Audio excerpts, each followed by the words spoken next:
started. Thank you for coming to the first school board meeting of the year. We're going to start with the flag salute by our new trustee, Lupe Ramirez.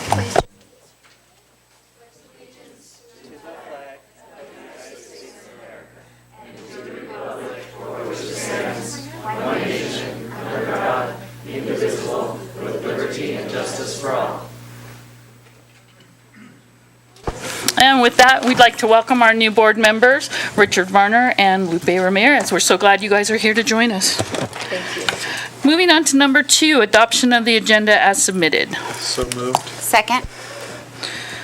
Motion by Mike, seconded by Laurel. All those in favor? Aye. Ms. Chairman, Yes, whenever there's an action item, you need to ask for public comment. I'm a little rusty. Usually this part's done by the president, but Ron's not here. He left and let Lupe in front, so I'm just serving as VP. So is there any discussion on, there we are, my cheat sheet. Any discussion on the item? Any public comment? Seeing none, all those in favor again? Aye. All approved. Moving on to number 3, superintendent's report. Mr. Stokes. Thank you, Madam Vice President. Members of the board, it's a pleasure to be with you this evening. We do have some very special guests that we're happy to introduce.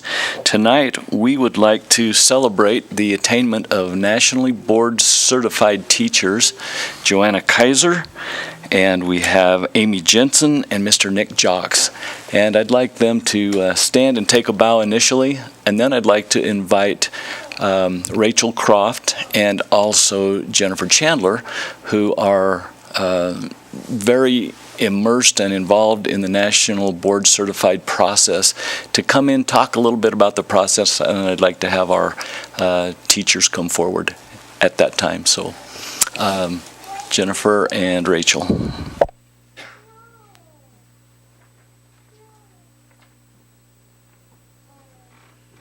Good evening, members of the board. I'm Jennifer Chandler. And I'm Rachel Croft. So we wanted to take a moment to share with you about what these teachers have accomplished, because it's truly amazing. In every profession, there stands a very high threshold that professionals can choose to attain, such as like in the medical field, you pass your medical exams and then you go through your process of going through your board exams and your official certification, much like an engineer, lawyer, etc. We have a place for that in teaching. And so what these teachers have accomplished goes above and beyond a master's degree and is part of a continuum of learning as a teacher. And so you go to your teacher education classes at the bachelor's level and you work on your initial licensure, and you learn about theory and a little bit about instructional practices and techniques and so forth. And as you go throughout your career, you attend various types of like kind of small fit the spot of what you need to learn type professional development. And then perhaps you seek to get a master's degree to fulfill a higher level of content expertise. But when you head into the national board side of things, you make a commitment to reflect upon your practice in the classroom and your effectiveness as a teacher. And so it kind of fills that last spot of, okay, you've now got all the pieces together. How well are they working? And how can you grow to do that more effectively? So the national board process is over a 300-hour commitment for a teacher on their own time to complete, with a significant amount of financial investment. And they go through the process. We're connected here in Northern Nevada to a cohort, and we work very closely with teachers in other districts to provide them support. So Rachel and I serve as candidate support providers for any teachers in our area that are interested in going through the process. And we're there to facilitate and provide feedback, etc. And so the teacher has unique ability in the process to control what they choose to submit within the criteria that they're given. And so it's a very rewarding experience, because you don't have to pick a particular track to specialize in like a master's. You select a certificate area, but once you've selected that area, you have free reign within the boundaries to choose what you want to submit as example of your accomplished teaching. And so we are thrilled tonight to have 3 amazing teachers who achieved their board certification. And now I'm going to have Rachel give you some more details of the components of what they submitted. Yeah, we just wanted to let you know what the in-depth process looks like. Like Jenny said, there's about 300 hours worth of work that teachers do, and they do it over 4 pieces of a portfolio. So the first piece is a computer test that you take that you show your knowledge of your pedagogy and your content area. The second piece is a paper that you write. It's about your differentiation, what you know about your students, and how you differentiate for them and make their learning really applicable to the students. The third piece is a video component. So you video your interactions with students and the feedback that you give to students. And you really, again, tailor showing how you know what the students need and how you respond to that need and how that improves student learning.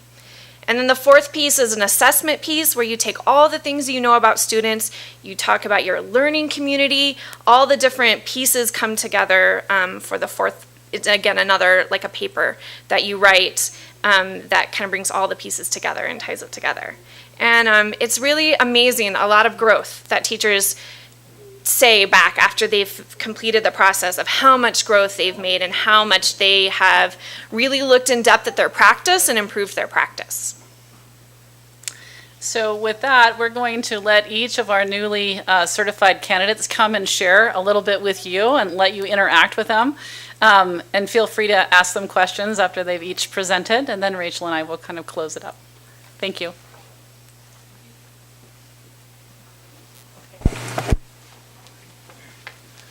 So my name is Nick Jocks, and I'm the band director at Carson Middle School, and I attained the certification by finding out at 9 p.m. by refreshing the page and figuring out, okay, did I pass, did I pass, did I pass? And then sure enough, at about 9:03 p.m. that night on December 1st, right before our parade, I found out, hey, I did it. And that was not only important to me, but important to my students, which was a pleasant surprise. And I discovered great meaning in this certification process after figuring out that my students kept asking me many, many times throughout this entire fall semester, hey, did you hear about the national board process? Did you pass?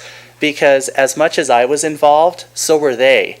They were there having to be video recorded and having to be written about, and I had to share pages and pages of data about their achievement, and I told these students that the better we interact, the better it's going to look to our evaluators, and the better I'm going to be able to help you as a teacher. And it really speaks volumes for what we've done, because every year our middle school band achieves a lot of success with how many students make it into honor band, and we end up between about 19 and 21 consistently each of the years I've been teaching here.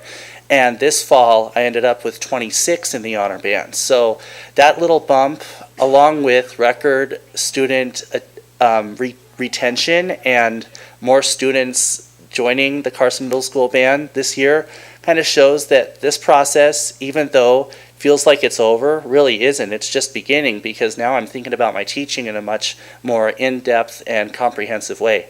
So with that, any questions? Any questions from the board? Go ahead, Mike. I'll just say congratulations, Nick. I'm proud of you. And I know you do a good job with those students, so it's well deserved. Thank you. I remember your first year with us at Carson Middle, and it's good to see you again. Congratulations. You've really built up that band program at Carson Middle School, and we're very proud. And to put in the extra hours to do this is amazing. And our students you. benefit. Appreciate it. Curious, how long did it take you? How many months? I began the process in August of 2017, and it ended in late May of 2018. So throughout all those months, I did various things like attend meetings with our cohort, and I couldn't have done it without the help of many folks, including our very own Jenny Chandler, who's here, and my friend Jen Simpkins, who's in the audience. And we really worked together over all those months between August and May to make it happen. Most of the videos were done during the spring semester with the students.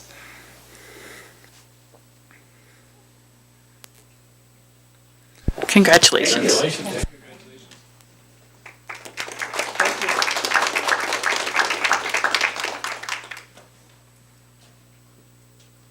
Good evening.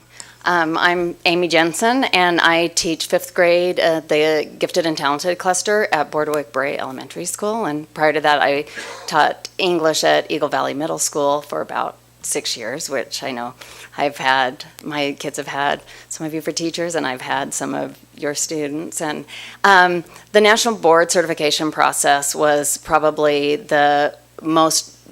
definitely the most rigorous, but also the most rewarding process that I've gone through as an educator. It was, and the reason I chose to do it is because of all the professional development I've ever done. It was about me in my own classroom, and it was just about me. It was about what I do, why I do it, and for whom I do it. And for me, that reflective process was completely rewarding and valuable, but also at times excruciating. And it pushed us beyond any boundaries that I could have imagined. I'm not sure if I know I would do it again if I knew how hard it was going to be, but I would probably think a little bit longer. And I can't say enough about the importance of completing this process with other people, I know some of us that we're doing it together. Some of us are here tonight, and some of us I fully anticipate will be here next year that are still working on the process. But having a support group and the cohort, but actually other people who are also going through the process at the same time is extremely important, because as one person said, we weren't all ready to jump off the cliff at the same time. There was always somebody to talk you down and let you know that you could keep going. And so I so appreciate Jenny and Rachel and the support of the Northern Nevada cohort, but also our families, because this wasn't just something that we did, it was something that our families supported us in, as well as our students and our administration and also the district. So I thank you for the support of all of you through this process. Thank you.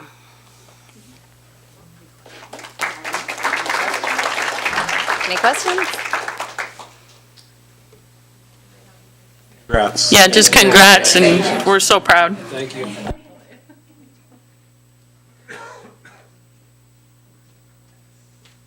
Hello all, I'm Joanna Kaiser, Gate Implementation Specialist for the district. And I actually, when I was doing my national boards, I taught at Boardwick Bray with Amy, and I honestly don't know what I would have done without Amy and Alyssa Jensen. Alyssa Cormier, who's also in the audience, she's a third grade teacher in our district, Amy fifth grade, and just like Amy said, if it wasn't for each other, you really need that collaboration and that support of, like we were talking about, Jenny and Rachel. It's not one of those things you can do alone, and it's just a beautiful way to collaborate with your colleagues and to really be the best you can be as an educator. And like Mr. Jacques mentioned, that night when we found out if we passed or not, I even needed Amy that night because she texted me and said, "Have you checked?" And I had forgotten to check because we had people at our house for dinner. It was the night of the Christmas tree lighting. So I had forgotten. And so I even need Amy to remind me to check to see if I passed my national boards. But I just prepared something because in front of adults, sometimes I'm better if I've prepared something. And a quote that means a lot to me is, "Education is not the filling of a pail, but the lighting of a fire."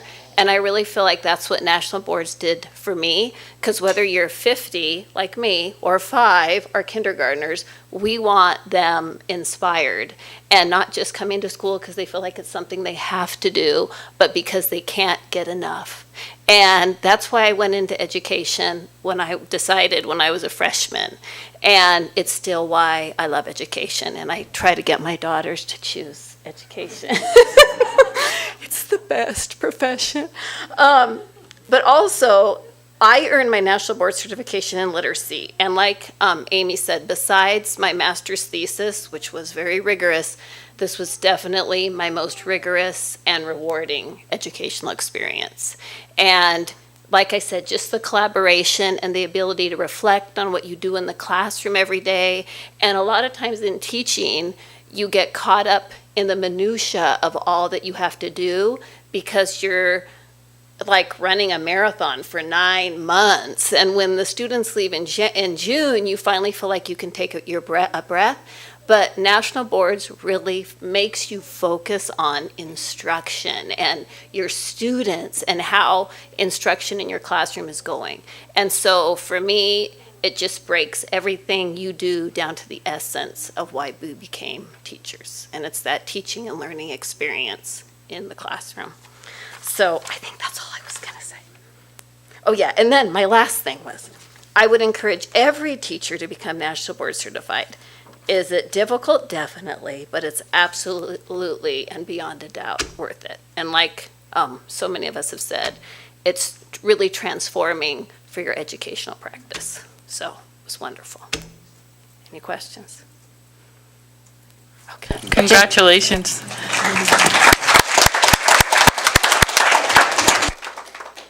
We are so excited. Rachel and I, as we work with these teachers, they are so rewarding to work with, and we walk away so pumped up as we all discuss our craft, if you will, together. There are some acknowledgments that do come for teachers that invest in the National Board process. They receive a 5-year certification, and then you renew. But there's a 5% raise paid for by the state that comes with this as an acknowledgement of going above and beyond. And so we're super proud of them, and I believe they may have a little back pay coming, so they should get a decent check that could kind of, calm those, strained nerves over the process. It helps a little bit. But you have to wait 6 months to find out, because your work is sent to teachers across the country that are screened by your colleagues. And scored and things like that. So we're so proud of all of them, and we're super excited. And I just wanted to let you know that there's 91,000 National Board teachers in the nation. And I'm super excited to say that in Carson City, we have 9 National Board certified teachers. I'm going to tell you who they are. So it's Jennifer Chandler and Leah Hampton at the high school, and Nick Jacques at the middle school, and Lacey Carey at the middle school. And at the elementary level, we have Pam Shank, Nicole Medeiros, Amy Jensen, Joanna Kaiser, and me, Rachel Croft. And we are currently working with another group of teachers that we'll bring before you next year when they earn their certifications. But we appreciate your time, and we're super proud of you guys and all that you've accomplished. Thank you. Thanks.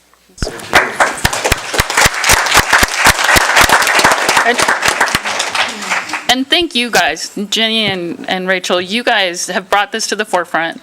You've helped these teachers, and the time that you spend, and I don't know how you guys get done, all the stuff that you get done with the regular programs you have, and then taking on this, and your families must be very supportive. But we are very thankful, and I think you're just making this district so much better and making it so much easier for these teachers to get this recognition and to get the value in helping our kids just elevating their education. So we appreciate all of you, and thank you all for taking that extra 300 hours. I can't even imagine to do that within a year, so we do appreciate it.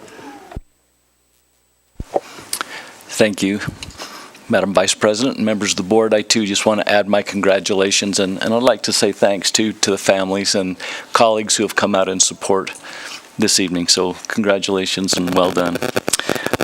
Next, with Mr. Jocks being here, I'd also like to invite him to come forward and talk about recognition that he received from the Dolan Class Project.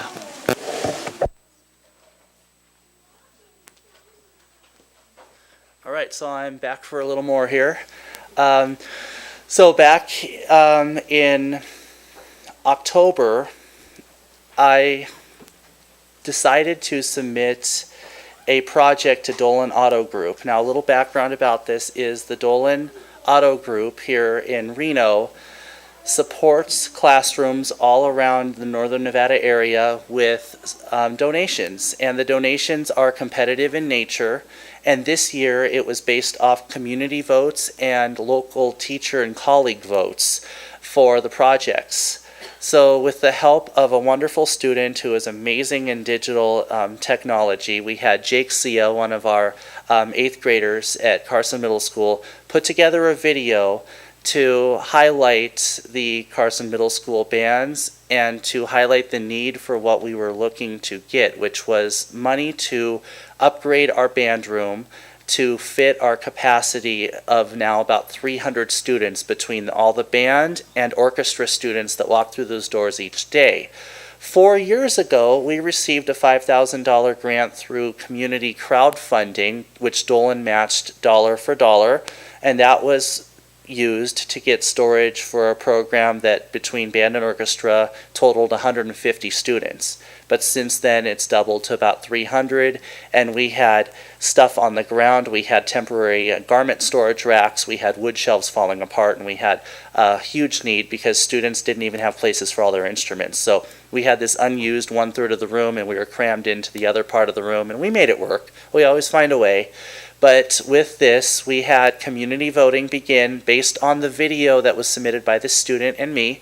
And thanks to all the community votes, which totaled about 500 votes across our area, we ended up being one of the top 10 that was in the running out of 70 different schools that submitted projects. And as one of the top 10 groups, we received $5,000 to go towards this. And we have the check proudly displayed in the band room. And we ended up ordering cabinets, and we had a small army of parents helping to put that all together one weekend, and now we have a beautiful, wonderfully remodeled room, and the students cannot be happier, and there's more pride in our program. So that process, once again, was made possible through Dolan and wonderful community members that made the votes, and teachers that also helped by ranking our video as one of the top 10. So we wanted to let you know about how supportive our community is for music, and I'm so happy to be here. Thank you. That's awesome. Any questions? No, I'd just like, I'm sorry, I'd just like to thank you, and maybe you can grab my granddaughter there and convince her to play next year. She's a trumpet player. Fourth grader. Fifth grader. Time like the present. Laura? I was just going to say to pass along the board's congratulations to Jake, too, because I'm sure he did a great job on that. Oh, it was amazing, and I did send the video to Sue Kima, so if you'd like to see it, we can definitely find a way to share that, hopefully, and you can watch that later this evening. Thank you so much. And Sue, why don't you forward that to all of us so we could have that? Thank you. I just want you to know I voted for you every chance I got. So did we. On the internet constantly for that. Oh, wonderful. It paid off. All right, thanks again.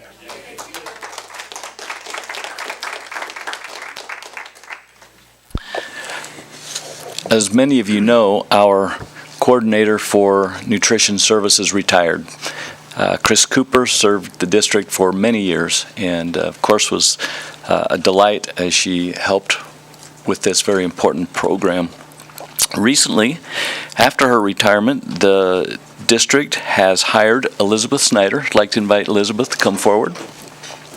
And Elizabeth is our new Director of Nutrition Services, and I've invited her here tonight so that you could put a name with a face, and we could also hear a little bit from Elizabeth to tell us about her background and about any potential plans she may have for our district. Hi, like Mr. Stokes said, I'm Elizabeth Snyder. I graduated in 2012 with my bachelor's in nutrition, and for the past 5 years I've been working in the hospital setting until I decided that that's not really where I could make a lasting impact, but the school district would be a great place to do that. So I came over here and was lucky enough to be selected, and I thank all of you guys and obviously AJ and Chris and everybody that was involved in that decision. And I'm so thrilled to be coming into such an amazing school district. Any questions for Elizabeth? I would just like to welcome you aboard. Thank you for choosing Carson. Yeah, I grew up in Washoe, and now I kind of wish I grew up down here after meeting everybody. Well, we're glad to have you here. Got big shoes to fill. Chris was quite the person in that job, so we're looking for great things from you. So good luck, and there's lots of support, so take advantage of it. Yes, thank you guys. I have just a few other items. First, I'd like to remind you all that our next board meeting is actually our joint meeting, which is January 17th, and that will be, we think, in this room, starting at 6 o'clock. they are doing some modifications to the room on the 22nd. So our regularly scheduled meeting on January 22nd will actually be held at Senator Square over at Carson High School. And as you recall from before Christmas break, we had gone through all of the schools with reviewing their school improvement plans. We still have Pioneer High School, Pioneer High School to look at. And so for that reason, that meeting will begin at 6 p.m. at Senator Square. So I'll remind you again by email when it's time for that meeting. And for those of you who have been on the board before, by the 15th of January, there's a financial disclosure that you must file with the Office of the Secretary of State. For those of you that are new board members, want to make sure that you also have that information. There's also a report that you have to file if you received any contributions for your election. So if you have any questions, just give me a call and I'll ask Mike.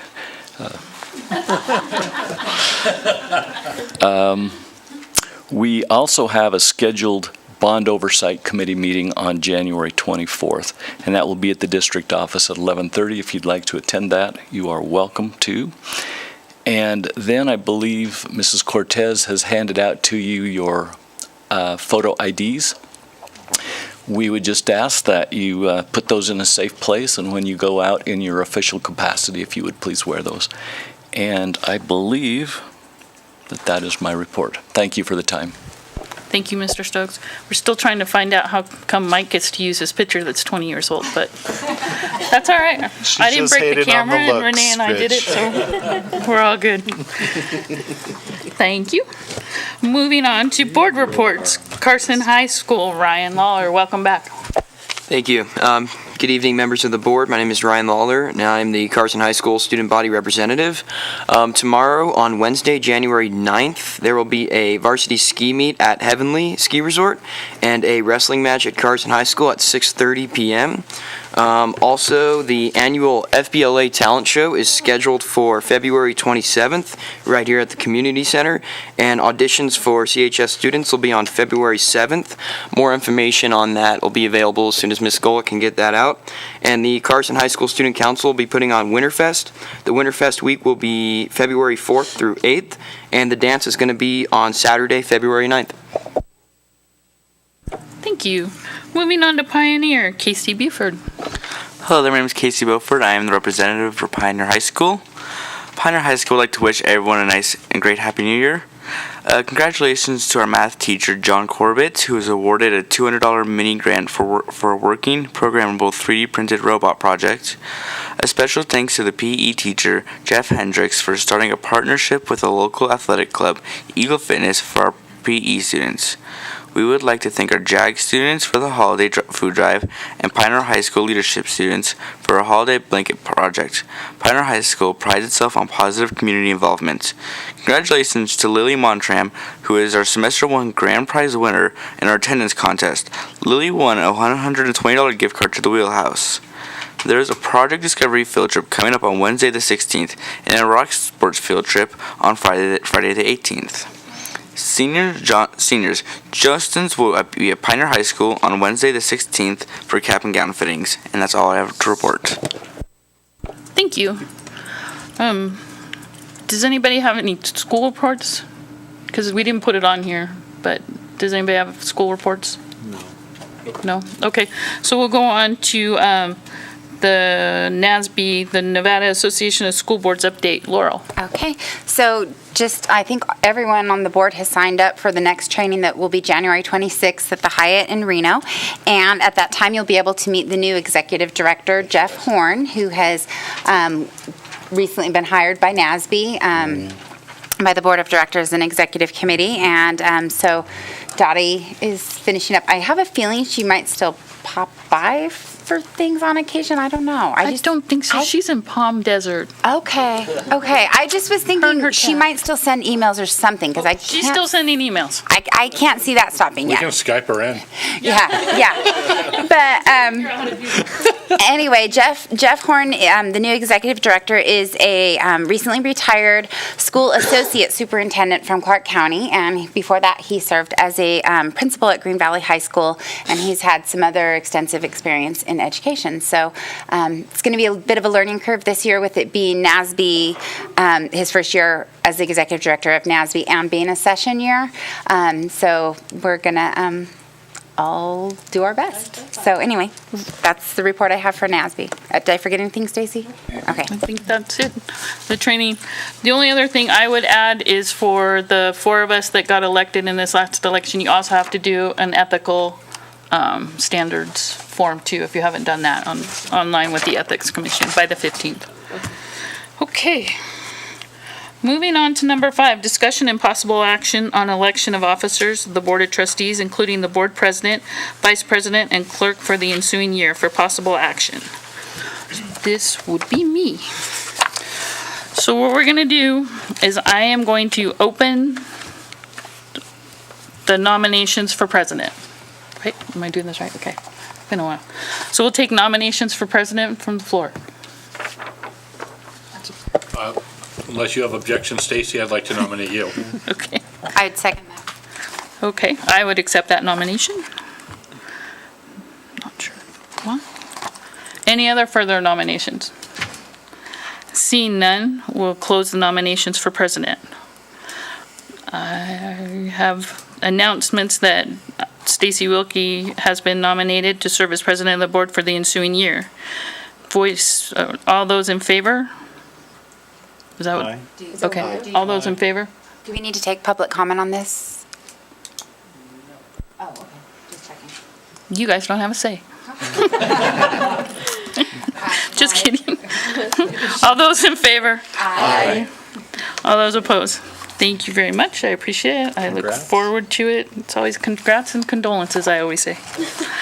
Moving on to vice president. Opening the nominations for vice president. I would nominate Mike Walker to serve as vice president. I'll second that. Thank you. And Mike, do you accept the nomination? Yes, I'll accept the nomination. Any other nominations from the board? Seeing none, closing nominations. All those in favor of Mike being vice president for 2019? Aye. All those opposed? Congratulations. Thank you. You are now in charge of my button. Didn't I have a stipulation about that? Yes, you did, but nobody else knows about it. Moving on to the office of clerk. I will open the floor for nominations for clerk. Is there any nominations for clerk? I nominate Dawn. I'll second that. Dawn, are you accepting of the nomination? I'll accept that nomination. Thank you. Any other nominations? Okay, seeing none. All those in favor? Aye. All those opposed? Well, welcome aboard, Dawn. I'm excited. Thank you. Okay. And we will now close the elections. Okay. Thank you all for your service. Moving on to number 6. Discussion and possible action on designation of day, place, and time for regular meetings of the Board of Trustees for the ensuing year for possible action. And this has been coming up a little each time in each meeting under future agenda items. So this is the place where we're going to discuss that. It's not going to come back on the agenda. So if you guys want to open it up, if you want to start earlier, you want to go one day a month, I mean, it's free for all for this year. So whatever you guys, I'm looking for input. If you like it the way it is, where we have the workshops when we have a long agenda and do it at 6, and then we have closed session at 6, and then our regular meetings are on the first or the second and the fourth Tuesday of the month at 7 o'clock here in this room. I would just, my feeling would be we keep it the same as we have it now and just continue with that schedule. I would agree with that. I think the schedule works fine.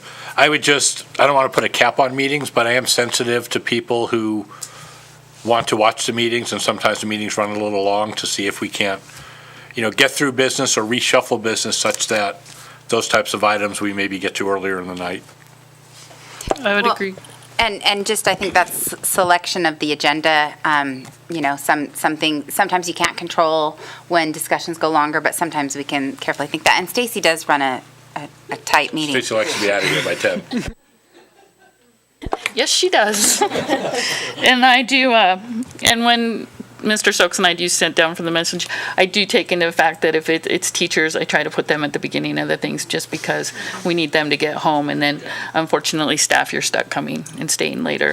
And AJ always puts us to sleep by 9 o'clock with his reports. So, but we will keep those in line with that. And then as usual, if there's any background that you want to get maybe before the meeting, please take advantage of that when you get the agenda, that you can go talk to staff so that we don't have to have those conversations here, and you can just bring up bullet points.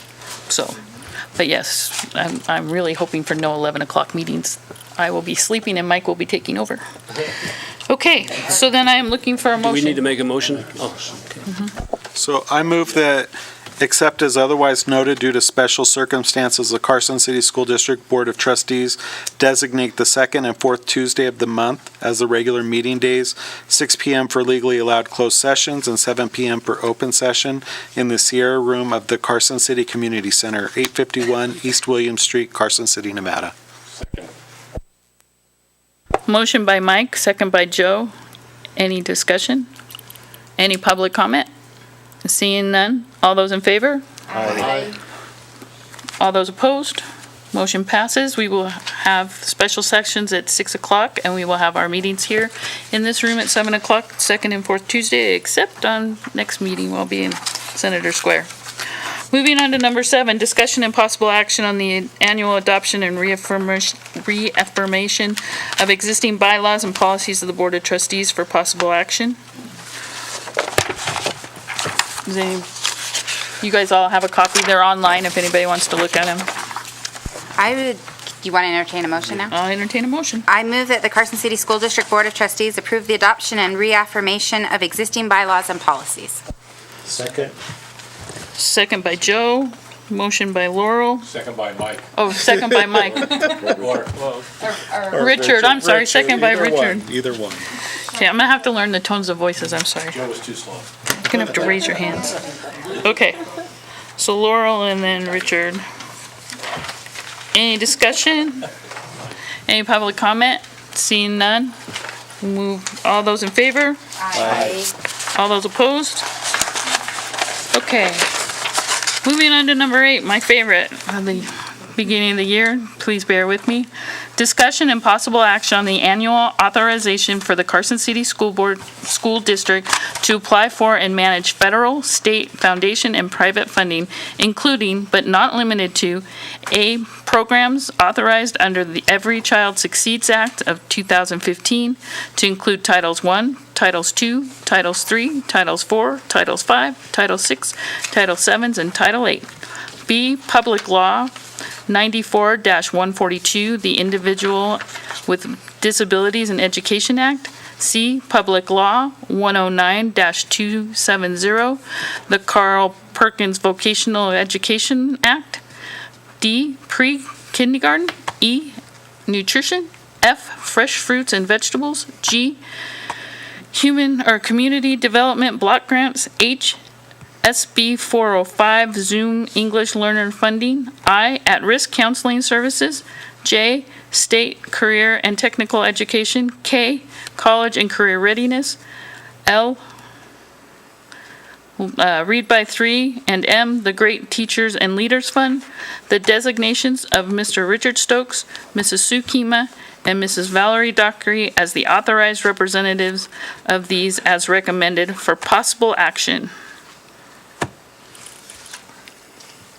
Any discussion? Happy to make a motion. I'm entertaining. And you get to read the whole thing too. This is the I'm just hardest going to read one. the motion. I move that the Carson City School District Board of Trustees designate Mr. Richard Stokes, Mrs. Susan Kima, and Mrs. Valerie Dockery as the authorized representatives for any and all federal and state grants. Second. So Joe, and then second by Laurel. Any discussion? Seeing none, any public comment? All those in favor? Aye. All those opposed? Motion carries. Okay, now on to the fun stuff. Discussion and possible actions of appointments of trustees to serve on various committees and associations, including the following, for possible action. So we're going to go through one by one, and for the new trustees, if there's something you're interested in, you guys have first pick because you guys are new. So we will go through, and if there's something you're interested in, just let us know. So the first one is Director of the Nevada Association of School Boards. This would mean the duties of this one are going to the NASB meetings. We have every county has a director on the board for NASB. We have an executive committee, which is the officers and the past presidents, and then an at-large liaison and a rule liaison. And then that committee meets first, and then we make up the agendas for the meetings for the board of directors. And the board of directors are only ones that can vote at the meetings. The executive committee doesn't have any voting rights. And I would just add to that the board of director meetings usually occur with a joint meeting with the executive committee after or before the regularly scheduled trainings. And then there's a few teleconferences that you call in for during the year. So it's a few extra meetings each year. So anybody interested? I'm happy to do that. You want to do that, Mike? Okay. Yeah. And who? I was just saying, I think that'd be nice because Mike's been the alternate for Yeah, the last that's couple true. years. So You should have first pick on that, sorry. Yeah. And then, okay, and then alternate. alternate? Do you want to do that, Richard, then? Sure. Okay. And what that entails is you can come to those director meetings, you just don't have a vote. But you can be part of them and be part of the discussion. And if Mike doesn't go, then you have the vote. Okay. So, and I can get you a calendar of those so that you have a heads up, because we haven't planned throughout the year already. Okay, moving on to Parks and Recreation. Joe, this is you. You've had it in the past. Is there anybody that's interested? I'm fine to continue to do it, but if somebody else would like to do it, I'm happy to give them the opportunity. And how many times do you guys meet and when? We meet every other month, so it's really, Okay. it's not much of a commitment anymore. Okay. The hardest part is remembering now when the meetings are. That's better than when I was on it, because it was the first and the third Tuesday, so I was not in the house on Right. Tuesdays, so that's good to know. Anybody interested on that? Seeing none, Joe, you're it. Debt Management Commission. This was held by Ron, so it's open. I would like to do that. Okay. Anybody else interested? Seeing none, congratulations, Richard, that one's yours. Partnership Carson City, they meet once a month. That's the extra commitment. I'm interested in that one. Anybody else? Okay, Lupe, that one's all yours. Legislative Liaison. This is probably Mrs. Crossman, because you're gonna be down there anyway. I was just gonna say, I think I was that, but I don't think it, but it wasn't, oh, no. it Well, was you Joe and weren't last year, it was Stacy. me and Joe, because Yeah. I was down there that Yeah. year, and But, well, last year there was no session, so Right. that was a good year to do it. But yeah, I can do that. yeah, you're gonna be there. Anybody else interested? We usually have 2 or 3 people if anybody's interested. You wanna still do it, Joe? Sure. Okay. And then, so basically your responsibilities are gonna be bringing back information to this board. Okay. Representative, could be 1 or 2 people to the superintendent's board policy review committee. Laurel, that was I've you done that before, so I don't mind doing it again. I think we had 2 of us do it. Dawn, if you want to. Yeah. You wanna stay on it? I don't think we met too much, but No, it's- maybe 2019 will be different. Maybe after session, there might be more in the summer. Careful what you ask for. Right? Okay. I shouldn't have. So we'll have Laurel and Dawn on that one. And then representatives to the superintendent's school naming committee. Who was on that? I served was on you. that last year. I'd be happy to continue that arduous That was a task. tough one, huh? Yeah. Okay, there can be 2, so I'm gonna put myself on that one too. I like that one. We're gonna get the Mike Walker Bell Memorial someday. Don't you know it? So I'll join Mike on that one, so we'll have 2 on that one.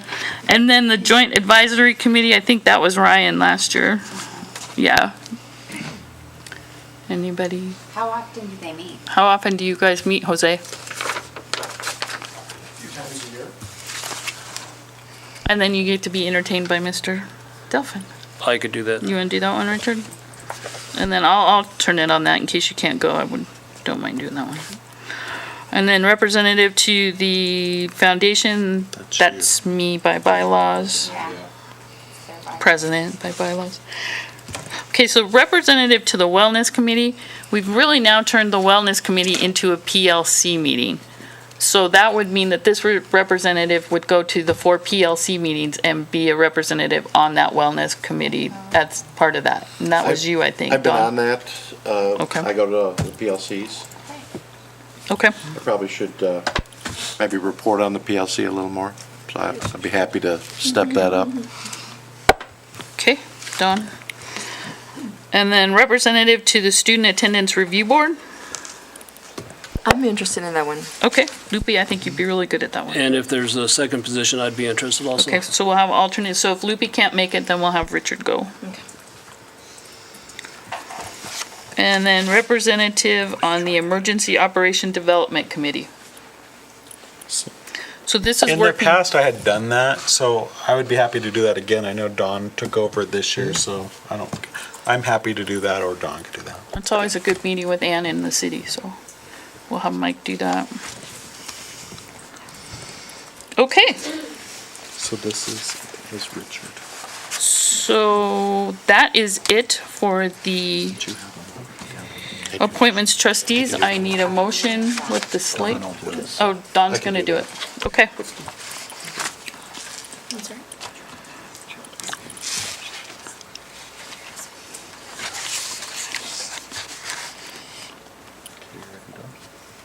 I think so.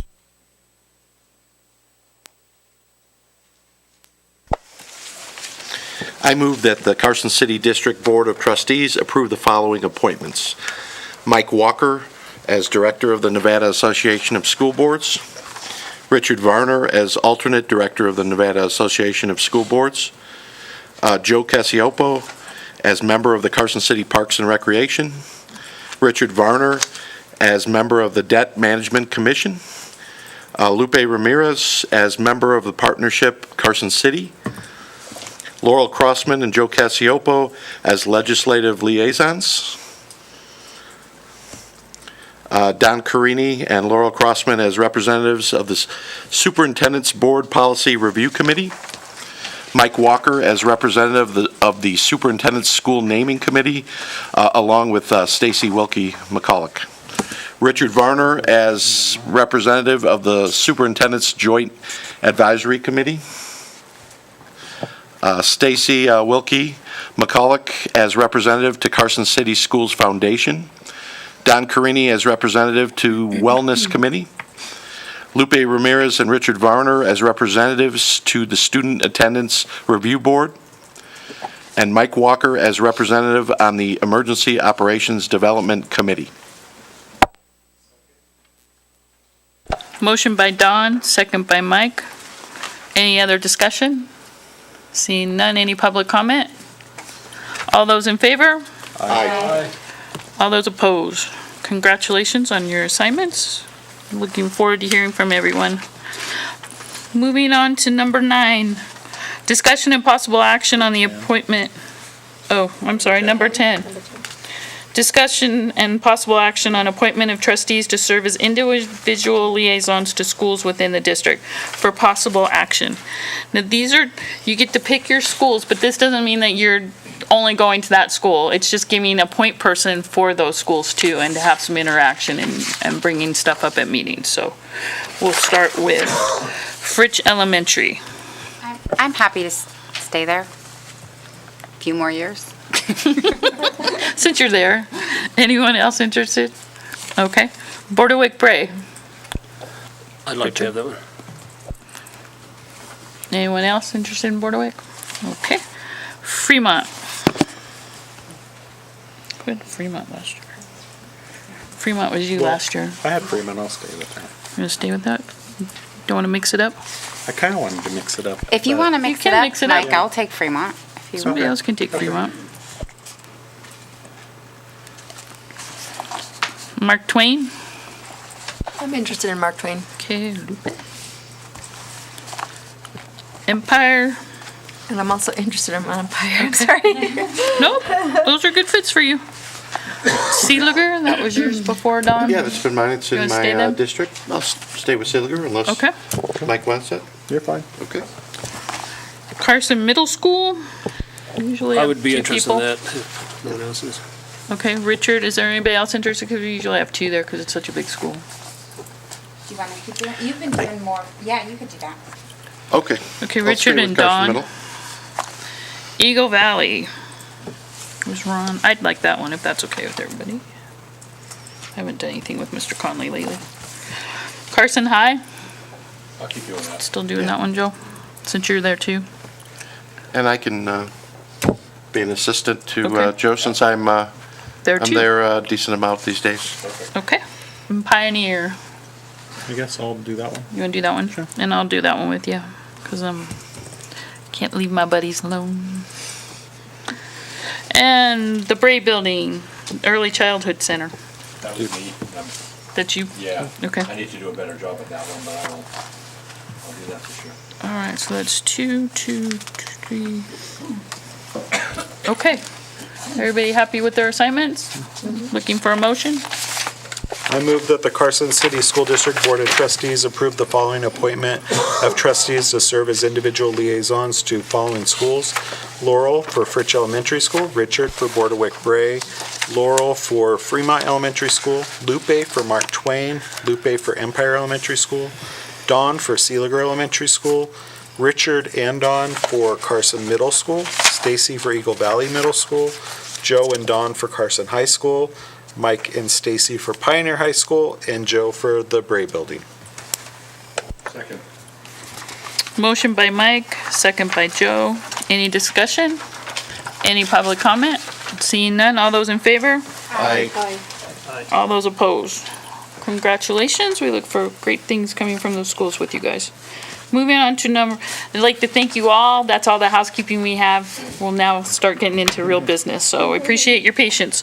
Moving on to number 11, association reports. Any association? Loretta, come on up.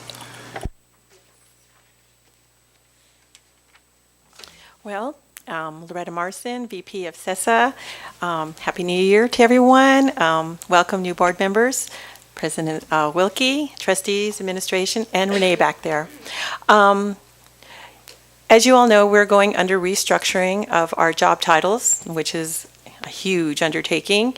And I just want administrators, supervisors, principals to be mindful that they're making sure that their ESPs are working with inside their job descriptions.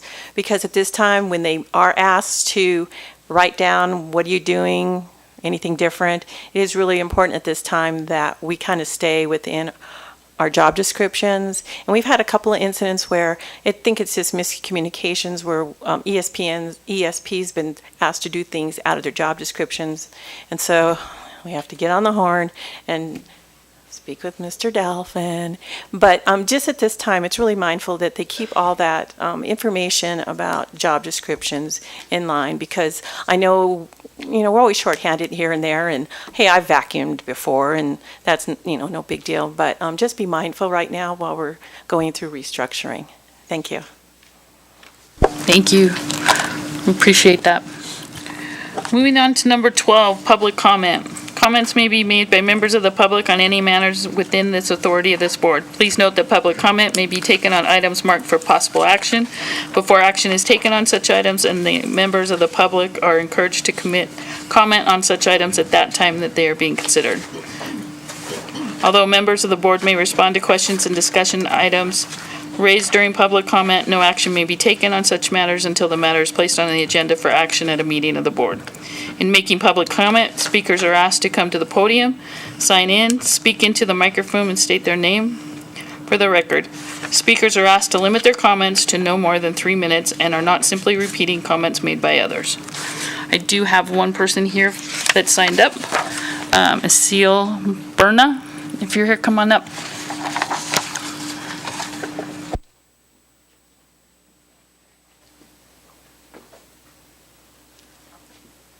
Hello, I'm Celia Berna, mother to 5 kids in the Carson City School District. I spoke with you guys last month and asked to be put on agenda, but unfortunately left not knowing what that meant, so I'm back today. Since the last time I spoke with you guys, we've had more problems within the school district. I'm here not really to give a solution or to ask for one immediately, but we're looking for a way, a grievancy procedure for parents who have problems like this, other than going up the chain of command, especially when you seem to have problems bumping heads with vice principals, principals, and everybody in between. I brought my daughter with me tonight. My other daughter wanted to come also. Most recently, my daughter was suspended from Carson High School after standing up to somebody using the N-word. While in the office during the first couple hours of the investigation, 2 deans used the word also and were cited as saying that the word was okay to use and it was very common. You can understand, I'm sure, how upset I was at this. I called Mr. Stokes and we spoke about it also. And it seems to be that everybody's in agreement that my daughter disturbed the peace by standing up and saying something to this child. The child who said something began to cry and was taken to the nurse's office. My daughter was suspended for 5 days. Within the same week, that same girl tried to set up a place to fight my daughter where she told other people that she was going to stab her. I've had to remove my daughter from that school. Still nothing's been done. My daughter missed her finals due to being suspended.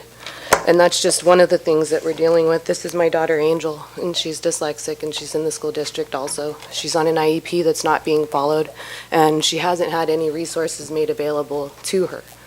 She wants to say something if that's okay. Go ahead, Angel, just state your name for the record. Hello, my name is Angel Hontendorf, and I'm in 7th grade in Eagle Valley Middle School. And I've been in the school district for most of my life, and I have some things to say. I just want to talk about my education. I feel like teachers don't understand I learn differently. I feel like information is being pushed inside my head and just getting pushed along. And I feel like my IEP is not being followed.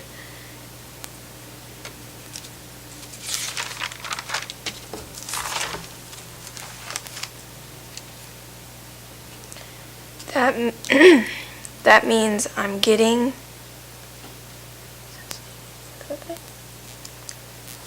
Not getting. No.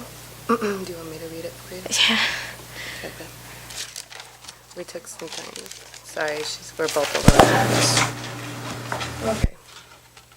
She's been in the school district most of her life, and she has some things she wants to say. She wants to talk about her education and how she feels like her teachers don't understand that she learns differently. She feels like she's getting pushed along and doesn't understand why there isn't more help and patience from her teachers for people who are dyslexic. She feels like she's not getting the same opportunities as everybody else, and that she may not be as successful in life as she could be. She feels like people don't understand the pressure that this puts on her and wants to talk about being let down when she needed help the most. She says being a counselor is a very important job, and if it was a kid who wasn't as strong as she was and were turned away that she was, it could have been a disaster. Last, she wants to talk about her and her brothers and sisters and them not being bad kids. The people at Seeliger should not, huh? I think you can do that part. You want to do it? Yeah. You gotta hurry, baby. We got 3 minutes. Okay. The people at Seeliger should have not judged us off our appearance. My sister was messed with the most. They even asked her if she was a boy or girl. Why does this matter? My brother was called disrespectful when he is here. Just didn't. Hearing impairment. Her brother's hearing impaired. They said we cannot be on their property, and I wonder why they would not let us on our property if they never got to know us. They never knew if we were good kids or not. And they were just judging us of our parents and stuff. Do you want to read the rest or do you want to be done? Then the day before the police came, my mom confronted them and they kind of just laughed in her face when she told them to leave us alone because they were harassing us. And they kind of laughed in her face, and the next day we came to pick up my brother and sister from their school. The police were there, and I thought they called police on bad people, not good people. Why does this stuff happen? I just want this stuff to stop. Thank you, Angel. That took a lot of courage. I have dyslexia too, and it takes a little while to get used to, so good job. Did really good. We appreciate your input. Thank you. So really, we're just looking for a way, something that we can, obviously, the system that we have is not working. And the procedures that are put in place, I'm sorry, but they're put in place by people who don't understand what it's like to live our lives, who don't understand what we go through on the daily basis. And the only way to fix it, I feel, is like if we work together. We need to have the parents' input along with school board members and administration. We all need to work together because it's our kids who are being put at risk and our kids who are losing opportunities. And us as parents, it's me who has to stress and worry every time I send my children to school. My daughter is trying really, really hard to walk the line. She's been through traumatic experiences that most adults will never experience in their life. Racial profiling is not something that should be acceptable. Telling children it's okay to use a word like that is disgusting to me. Her missing her finals is disgusting to me. She's trying really hard to walk the line with her class. She should not have had to switch her school due to retaliation. We should not have to worry about speaking to vice principals and deans and being laughed at. I shouldn't have to record every conversation that I have.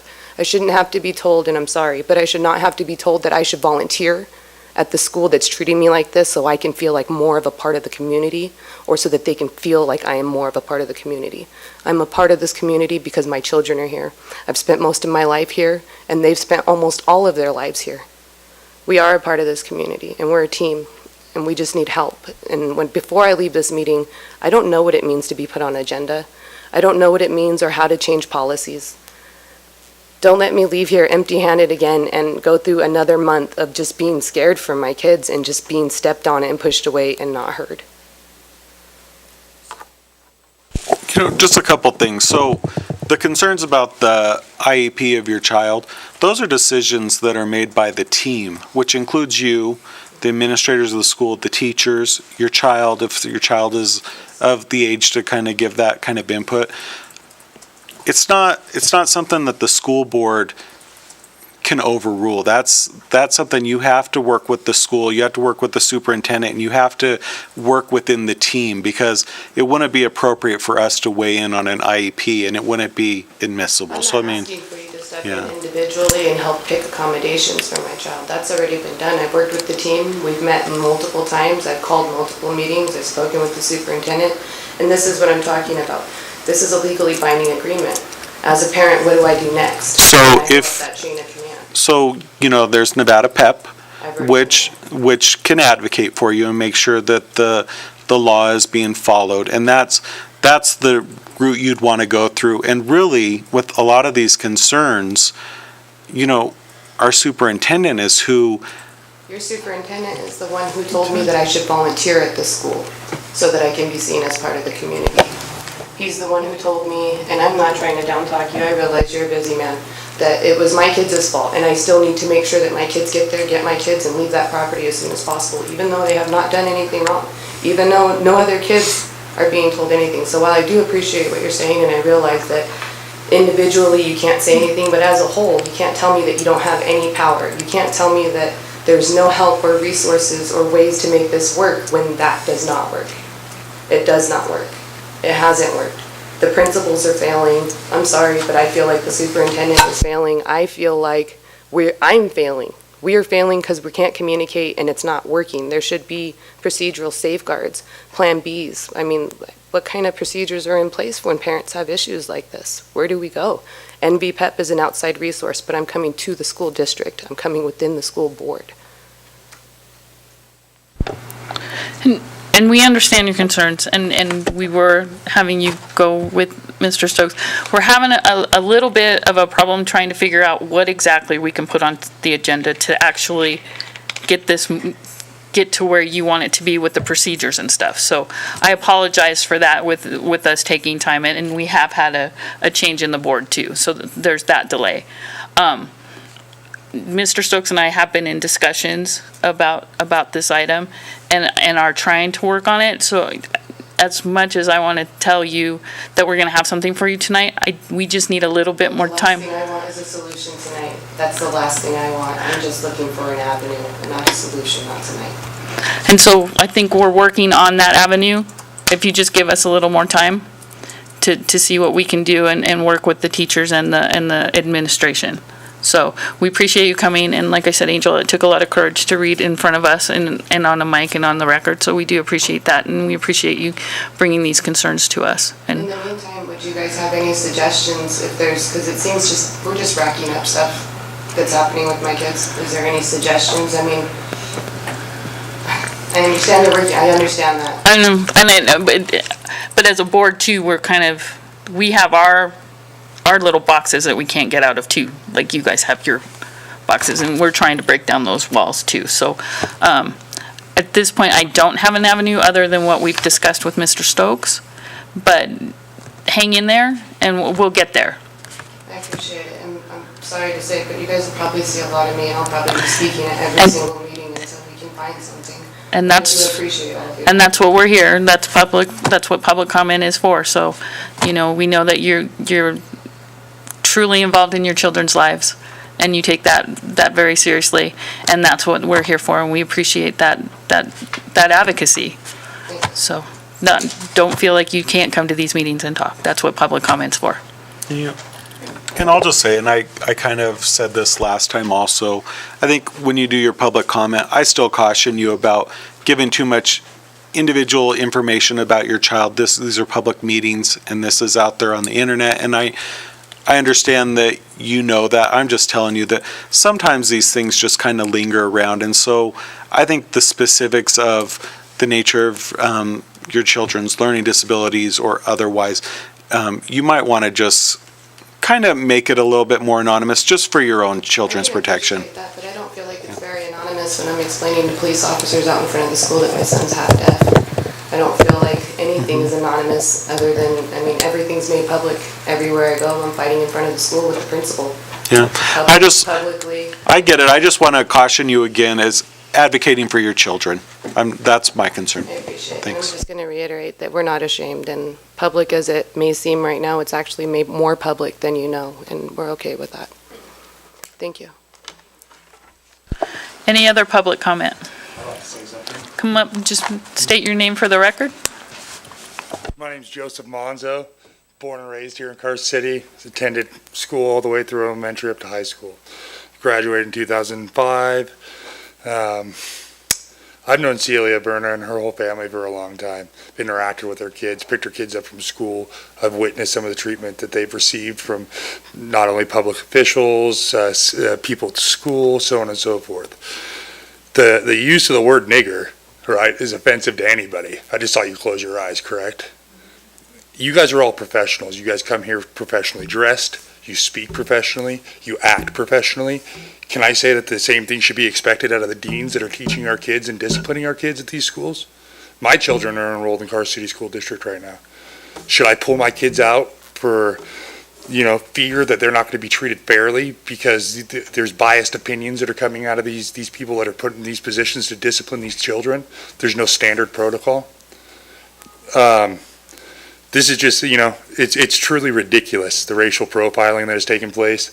Mr. Stokes made the comment to Celia that I was told, I didn't directly hear it, but this is what I was told, that the kids needed to get off of Celia's property as soon as possible. You could drive by Celia any day at 3:30. The kids get out at 3:15. 15 minutes is more than enough time for people to kind of clear out of there. Drive by there at 3:45. There's still people in the front lawn. That lawn is not fenced in the front. There's kids playing in there on the weekends. So how can anybody step in and say that those kids can't be there when kids are allowed there at any time? You guys have to see the racial issue here, and something has to be taken, something has to be done. This is becoming a bigger matter. If this were to go viral on the internet about the racial profiling that's going on in Carson City School District, how would that look like from the outside looking in? Do you see what I'm saying? From another state's point of view, people that are potentially looking to move here. Nevada was just voted one of the #1 growing states in the country, right? So our diversity is constantly changing here. There's going to be more people of color. It's not acceptable to call anybody a nigger, a spick, a gook, anything, right? It's not acceptable at all in any aspect of life. What this boils down to is professionalism. And if the deans are using that word lightly and acting as it is a joke, somebody needs to step into place and put those deans in check. When I was in school, if I called anybody any of those words I just said, I would have been suspended indefinitely. So I really appreciate it as not only a friend of Celia Berner and her family, but a parent with my kids enrolled in the same school district that they're experiencing these problems with. I would appreciate something to be done. And I mean, I'm not talking, let's talk about it for 6 months and come up with another policy. You know, something needs to be done here. Brittany and Michael and Angel, Addison, Frankie, they're all great kids. You guys could obviously see that Celia is taking time out of her life to come here, and I can't tell you another friend I have that would do the same thing for their kids. This is an uncommon trait that you find. Most parents, you know, just kind of lay down when it comes to anything that's, you know, come through the channel of the school, whether it's from the principal, the deans, their teachers, anything like that. And I would really like to see something done. I'm also dyslexic. I'll make that public knowledge right now. I was diagnosed with ADHD and dyslexia. I had IEP all the way from first all the way to 12th grade. I graduated with an active IEP. I'm not ashamed of it. I don't think that it should be censored in any type of way. We live in a world that everything is constantly changing. I mean, people are getting offended now from sexual orientation. I mean, let's be real here. That, you know, Carson City School District really needs to speed up with the times. We're not in the 1940s. We're not in the 1960s. You know what I'm saying? I mean, the world is constantly evolving. That's pretty much all I have to say. I'm just here in support of her. She's a really good friend of mine. Her kids are dynamite children, and she's a dynamite parent, and so is her husband and her mother and everybody that's involved with those kids' life. They have a huge support system, and all that she's asking is that Carson City School District step up, do their job, and support her kids just as much as any other children in this district. So that's all I have to say. Thank you. And I, just on a note, I do believe that we expect professionalism from all of our administrations and our teachers, and so that would be one thing that would be looked into. I'm completely assured of that. Any other public comment? Come on up, just say your name for the record. My name is Betty Badgett, and I just want to touch on just two things that I've heard tonight. You caution her about her children with IEPs, dyslexia, and such. I hear all these kids coming up with their achievements. They don't have these IEPs. They don't have accommodations. You let them speak freely. Their parents speak freely, their teachers, their mentors. She has the same right. Just so you know, those children could have IEPs or accommodations, and that's protected information, and that's all I'm saying, is that protect some of that information about the children. I'm not saying that you have to be ashamed about it or not to say it. I'm saying protect the rights of the children. Exactly. Speaking freely, it gives you awareness of what's going on. Too many people do not speak freely. And another thing is, Brittany was threatened with a girl stabbing her. Y'all keep this up.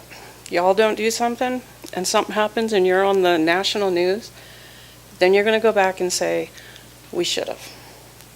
I don't want it to get that far. It shouldn't have to.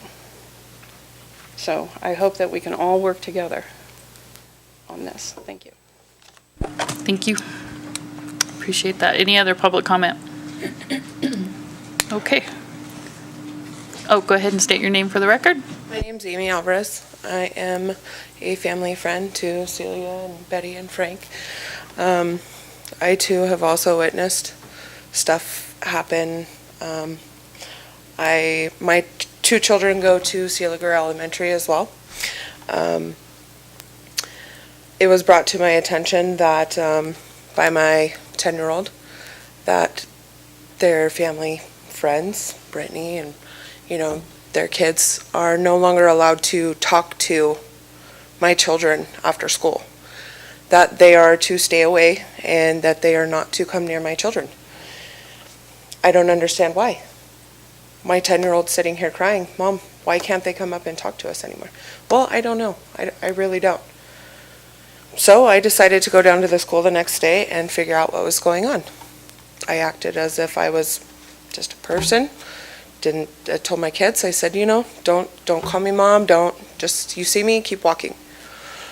That was the day that the cops showed up at school and stood there and watched all of the other children walking across the way. It's why do we have to have all of this animosity at our schools?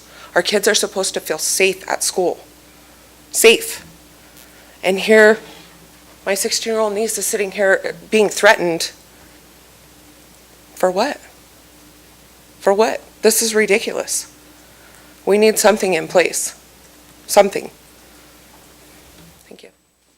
Thank you. Any other public comment? Okay, thank you very much for your comments. Appreciate it. Moving on to number 13. Discussion and newly proposed CCSD policy 1025, prohibition of workplace violence. First reading for discussion only. And Seer, welcome. Thank you, Madam Vice President, trustees, staff, member of the community. I'm pleased to present to you this evening first reading of a newly introduced policy and regulation on the prohibition of workplace violence. There is a executive summary contained in your packets that describes the need for a policy on workplace violence, and I would just like to credit the Nevada Public Agency Insurance Pool with having provided us with the model language that this policy was based on. It was reviewed by Mr. Pavlakis, your general counsel. Some edits were made in order to tailor it to the needs of the school district. But for the benefit of the public, I will read the executive summary and then the first reading of the policy. So pursuant to the Occupational Safety and Health Act of 1970, or the OSHA Act, employers must comply with safety and health standards and regulations issued and enforced by either OSHA or by an OSHA-approved state plan, which is what we have in Nevada. In addition, the Act's General Duty Clause, Section 5A1, requires employers to provide their workers with a workplace free from recognized hazards that are causing or likely to cause death or serious physical harm. Workplace violence is any act or threat of physical violence, harassment, intimidation, or other threatening, disruptive behavior that occurs at the worksite. It ranges from threats and verbal abuse to physical assaults and even homicide. It can affect and involve employees, students, community members, volunteers, contractors, and visitors. OSHA believes that a well-written and implemented workplace violence prevention program, combined with engineering controls, administrative controls, and training, can reduce the incidence of violence in the workplace. The Workplace Violence Prevention Program begins with a written policy statement that communicates a clear commitment to promoting a workplace safe from violence, that prohibits threats and violence of every sort, and that requires employees to immediately report to management all circumstances that create a concern for safety from violence. This policy statement is a critical first step for any organization intent on responsibly addressing workplace violence. Okay. So I'll now read into the record the policy statement, Prohibition of Workplace Violence. This is policy number 1025, pertaining to all staff. The Carson City School District Board of Trustees believes that a learning and working environment in which all individuals treat each other with respect and dignity, and that is free from workplace violence, sexual and domestic violence, is vital to the success of the district's mission. Workplace violence erodes the trust and confidence that are essential to an individual's well-being. Therefore, the superintendent or designee is directed to develop regulations as well as a workplace violence prevention program that reflect this commitment to providing to employees, students, and visitors a safe and secure environment that is free from threats and violence, and to preventing, deterring, and responding appropriately to acts of violence. Yes.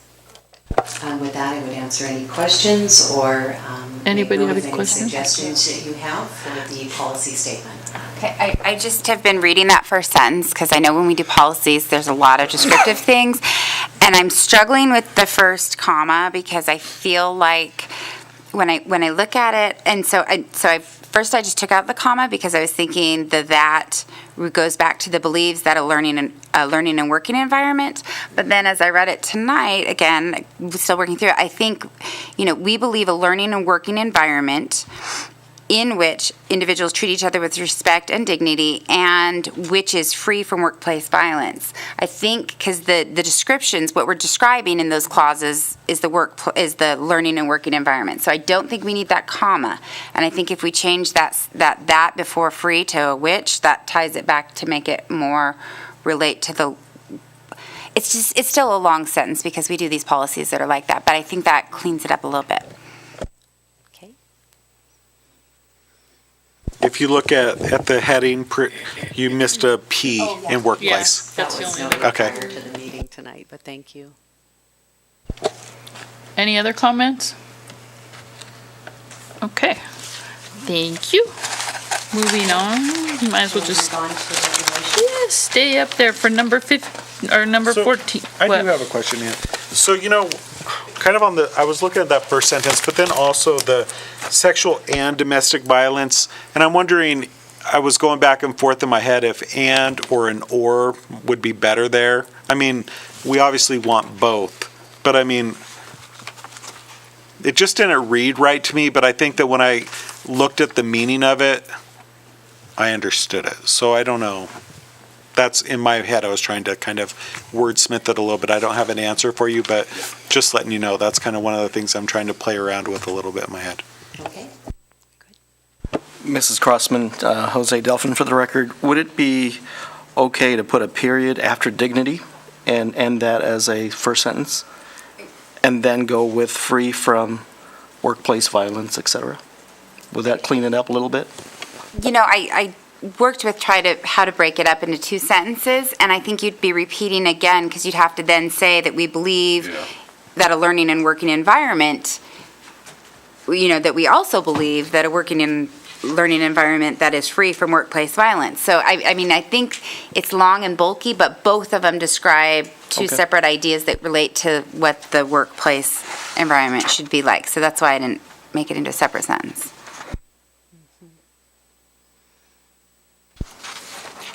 Any other discussion? Okay, moving on to number 14, discussion of the newly proposed CCSD Regulation 1025, prohibition of workplace violence, for discussion only. Again, Mrs. Sear. Thank you. So, given that this is quite a lengthy regulation, I'm not going to read through it word by word for you. It is in your packets. I would just indicate that the purpose of the regulation is to set forth the expectation of administrators and supervisors and the actions to be taken toward preventing, deterring, and responding appropriately to acts of violence. And the essential components of the regulation would include definitions of prohibited conduct, reporting procedures, violations, and the handling of temporary restraining orders. Having reviewed that regulation, I'm happy to answer any questions or, again, note any suggestions that you might have for that. Anybody have? Just a general question that I had as I went through this. How, I can see how this relates to coworkers and administrators and staff and even the public that comes to our school sites. How does this relate student to student, or would the student to student be covered under student to teacher? I mean, yeah, because it's gonna. And then I read where it was all threats and any relationship. So I mean, I'm thinking that, but I'm wondering this. student to teacher, student to staff, that type of thing, or that, but what would this be so broad as to encompass student to student? Or how would we, that would be separate discipline? Separate regulations and disciplinary procedures that apply to student behavior. This is specifically geared towards workplace violence. What about student to teacher? That wouldn't be covered either in this? No.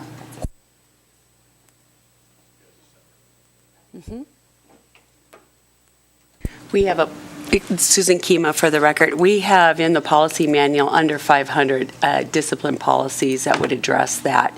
Depending on the behavior of the student, there would be appropriate consequences attached to that.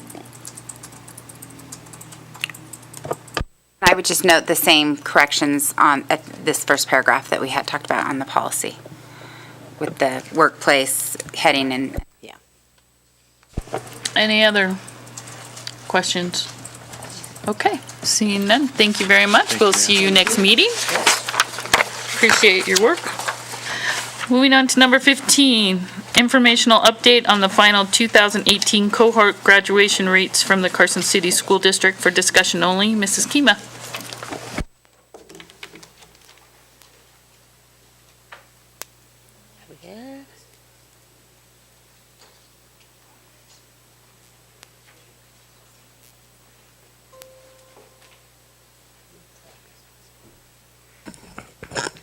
Susan Kima for the record.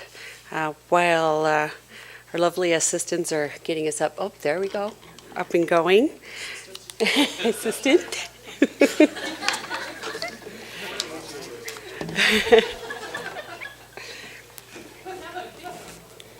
All right, this presentation is about the class of 2018 adjusted cohort graduation rate. The Nevada Accountability System includes a cohort model when calculating graduation rates. All states are required to follow federal guidelines for reporting graduation rates so that we can compare ourselves to other states across our nation. So there's a few things before we actually get into the data that, especially because we have some new board members, I want to make sure that I cover. And if you can think about the calendar, visualize that in your head.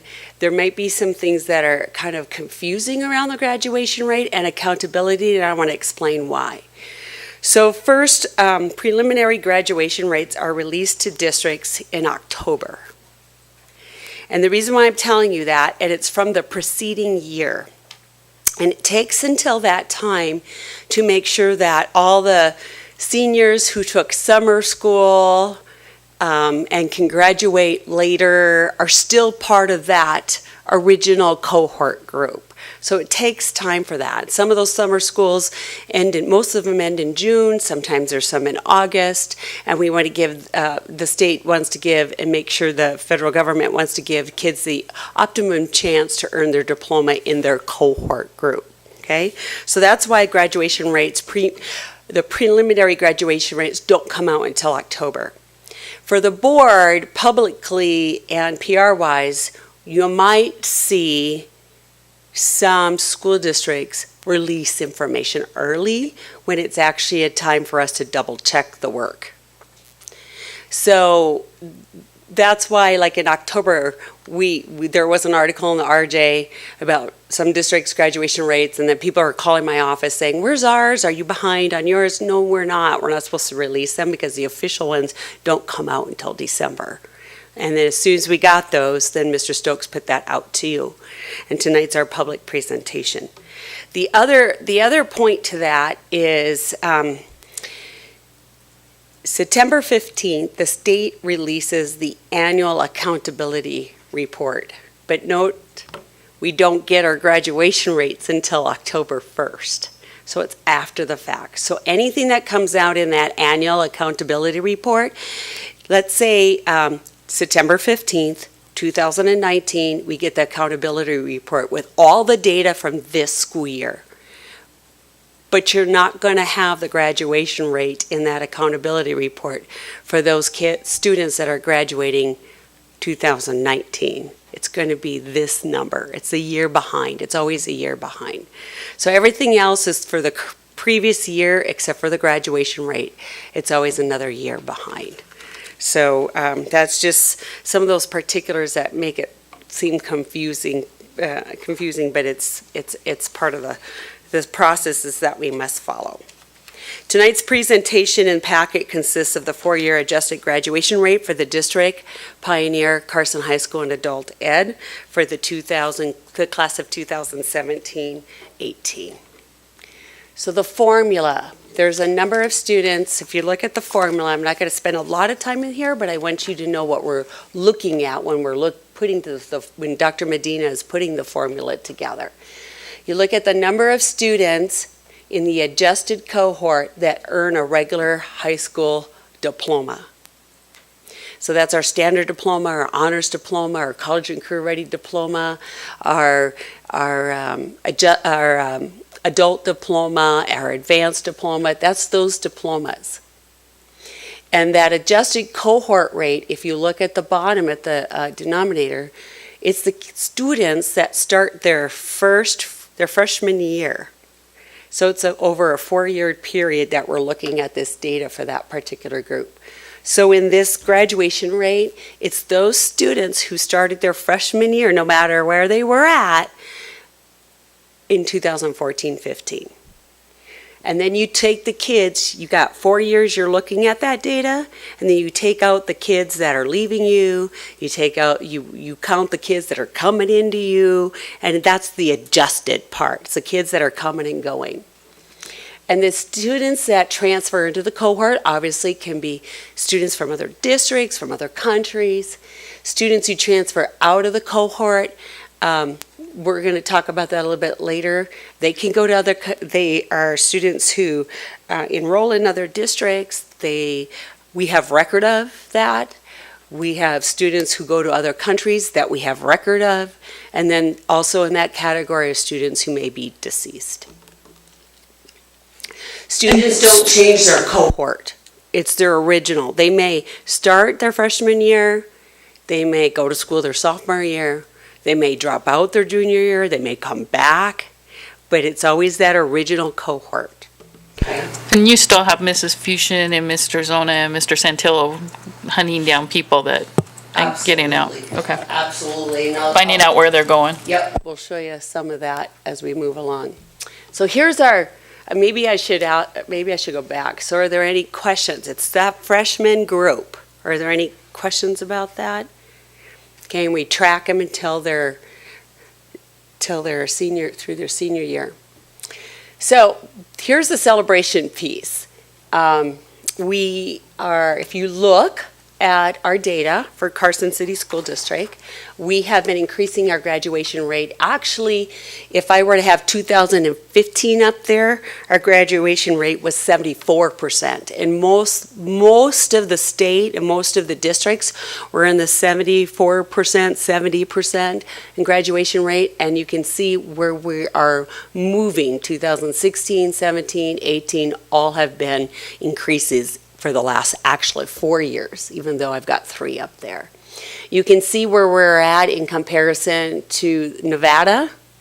And then the reason why I have Clark and Washoe on there, just for your information, is that while we may be grouped as a rural county, and oftentimes we're kind of in with Elko, Humboldt, Douglas, Lyon, those type of counties, our demographics do not match them.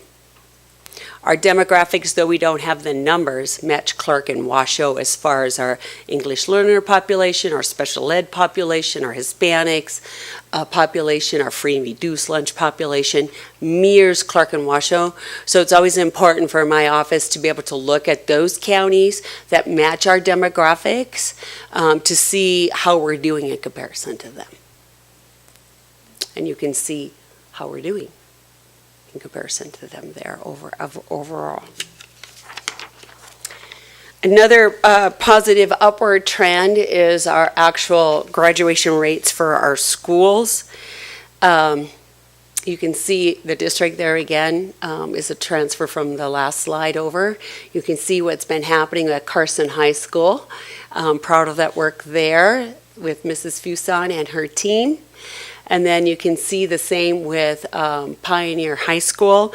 And if I were to add the 2015 data, you need to know, for especially the new board members, in 2015, Pioneer's graduation rate was 42%. So you can see the work that we've been doing with Race to the Top, and it was really important to keep watching it and putting some specialized efforts in over there to make sure that that jump from 42% to the 72 and then to the 80 wasn't just a fluke, that we're able to keep moving forward. And then on January 22nd, Mr. Zona and his team, you'll have a workshop with Pioneer, and they'll be able to also present to you what they're going to do for improvement, just like Tasha Fuson did in December. Graduation data was not taken for adult ed in 2016. Now, 2017, the state started requirements for reporting for adult ed. You can see that there's been an increase in graduation rates there. So we don't want to lose them from Carson High and Pioneer. Sometimes they come to us from other places and don't even go to Carson High and Pioneer because of previous experiences. So Mr. Santello is hunting kids down to try to get the students graduated. Graduation by subpopulations. These count students that have ever been an EL student, ever been a free and reduced lunch student, ever been a special ed student. And then our CTE, our career technical ed graduation rates are up there. And I didn't put the state graduation rates up there, but we're ahead of the state in every category, except for some reason this year with EL. So you can see that that's going to be a focus area. In fact, the state's graduation rate for CTE is 93.3%, and we're at 96.15, and we're ahead of Clark as well. Washoe's wasn't, I don't have their data, but at Clark's I know we're ahead of that. And then as far as our special ed, I want to put a note out there too. We're at 81.16%, and the state average is 65.96. So that's a nice, we're nice ahead. Just a quick question. Did you say that our rate for EL is below the state? Just slightly below. Oh, they're at 81.6. Oh, oh, they're at 81? The state is at 81. So we're below. Oh, because I saw them at 76. Oh. The state's at 76. That's why I was like, hey, no, we're. You know what? I was looking at so much, and I apologize for that. That's okay, but I'm like, that You're didn't- underplaying your hand. Yeah. So thank you for bringing that up. They're at well, see, what I have down is 76. Yeah, they're at 76. So we're at 78. So we're above the state average in all of those. Thank you for bringing that up. The new categories, the last legislative session, quite a bit of work was done regarding our homeless students and foster care students. There's been some policy put in place here with the board as well. If Peggy Sweetland was here, she'd probably cringe a little bit at that word homeless, because we use the children in transition here. That's a term we use. They fall under the McKinney-Vento Act. But this is the first year that we have, those are the state categories, so I have to put the state categories to make sure that we're following that. And those are this is first year reporting for those two categories. And so if you look at the comparison, we are above the state. With the homeless population, the state is at 63.8, and we're at 86.36. And with there's about 48 students that are homeless in the October 1 count. There may be a few more or maybe less, but this is based on October 1 data. And on at that time, we had 48 students that were homeless. And foster care, just to hover a little bit there, you can see that we're at 66.67, a lot of room to improve. The state on their first time out is 46%, 46.46.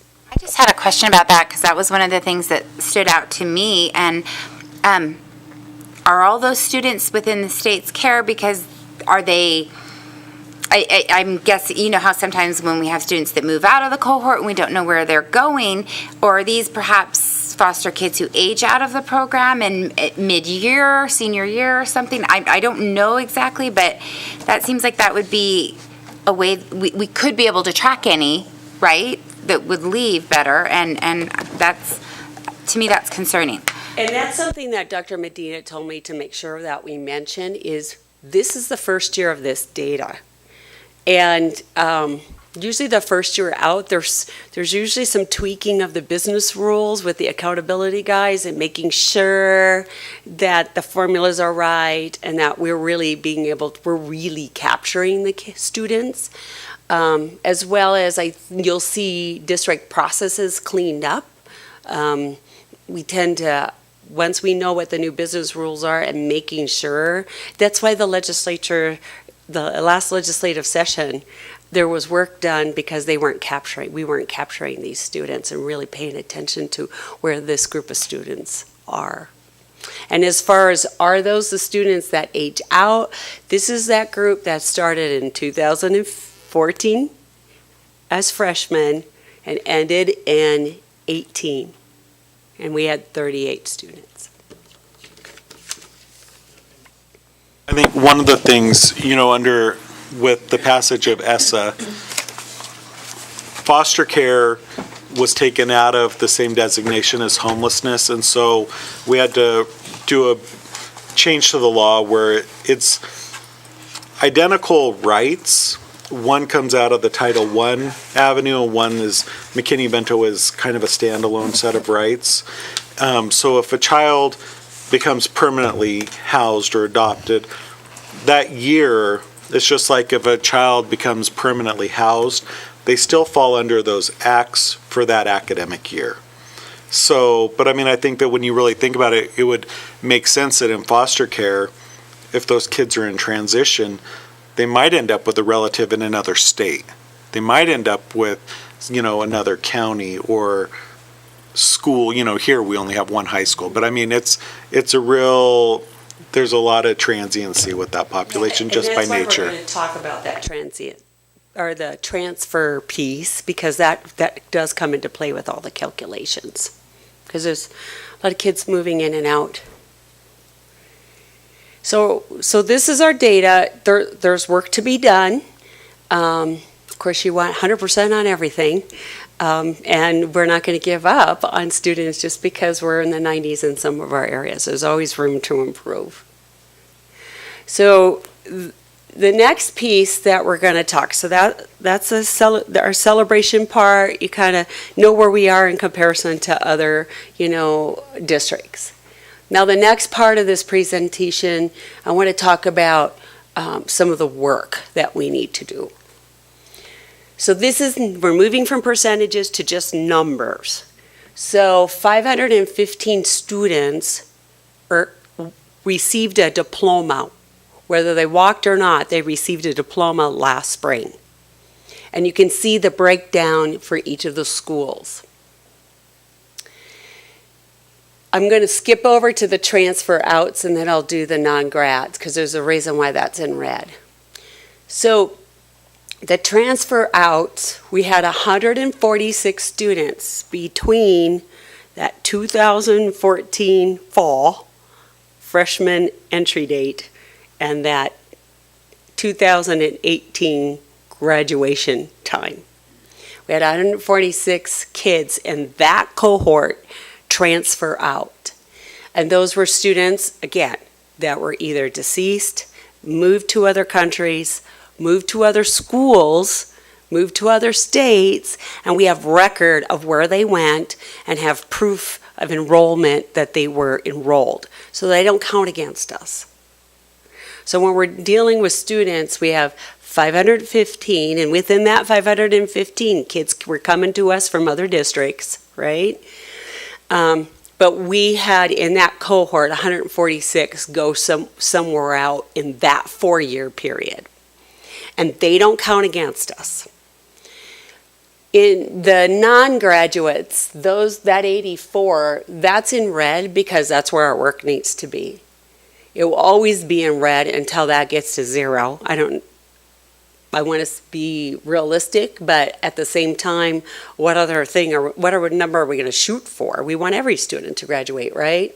Last year, that number was 103, so we reduced it by 19. So it's going down. That's what's important.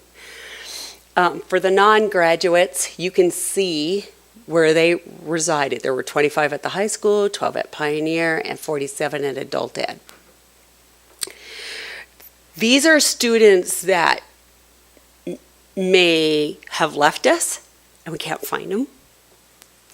Sometimes you have students who show up, they enroll,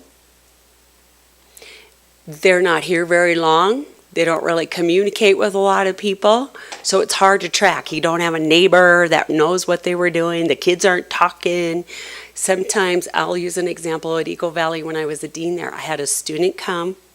She was from Oklahoma.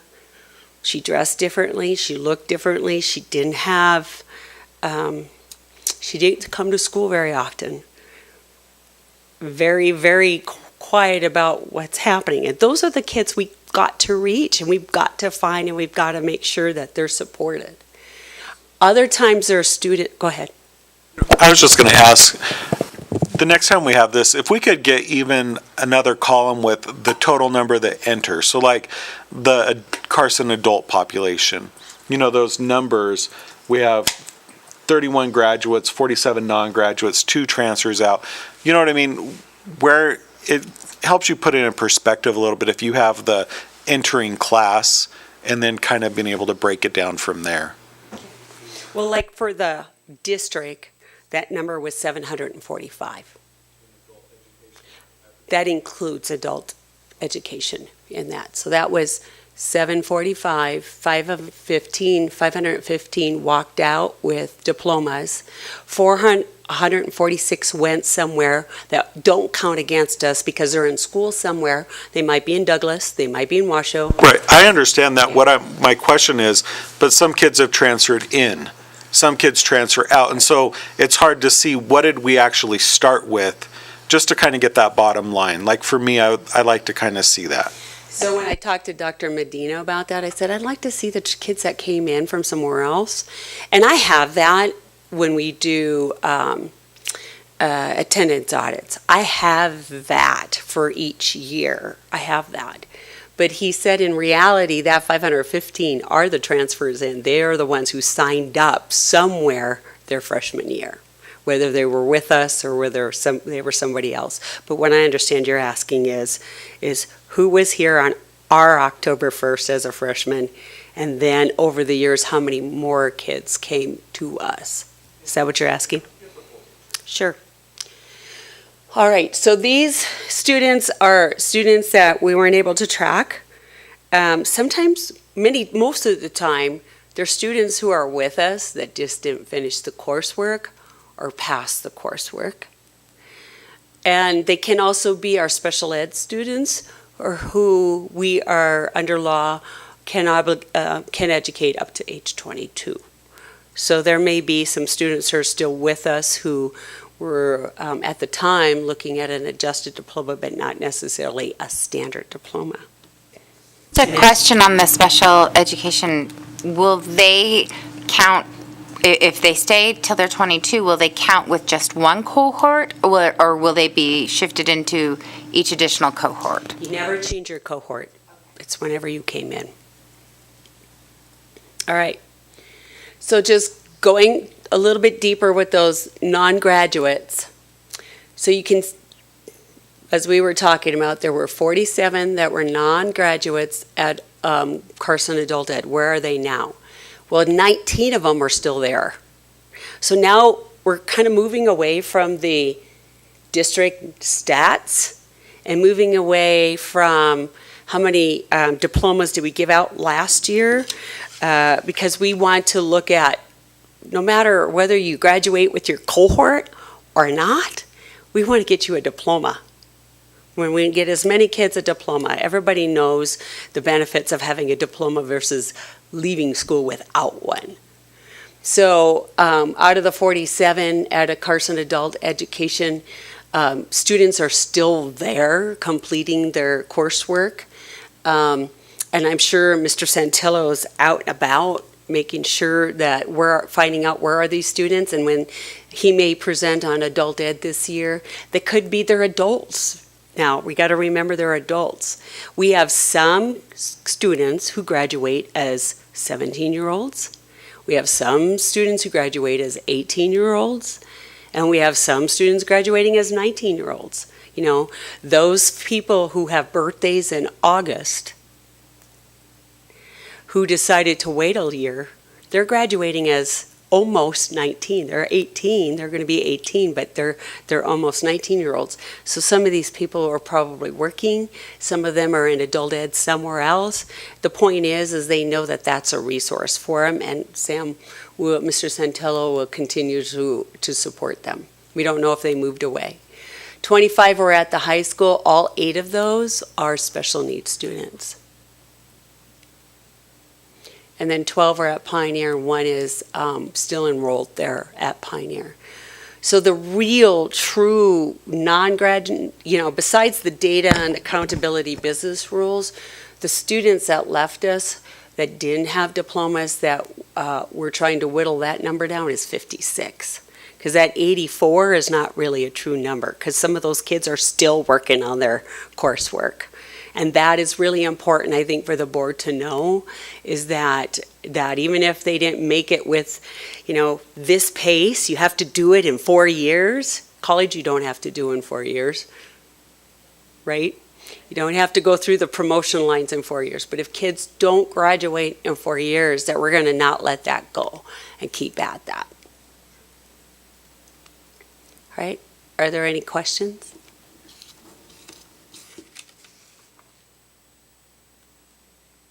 Otherwise, I didn't have anything else but that. Thank you very much. I hope it can be if you have questions after the fact, just give me a call, because graduation rates can be very confusing. But I want to thank Tasha and her team, and Mr. Zona and his team, and Sam, for trying those students that leave us. Sometimes parents come in and they say, we're moving to Washoe and we're going to be enrolling in this school. Others just leave, and the neighbor or the friends of the kids say, well, they went to Sacramento, and we can kind of try to wait for the Sacramento School District to send us a record request. And then other times we can track them down by calling schools in the area. If they go up to Eureka, there's only a few schools that are in that particular area.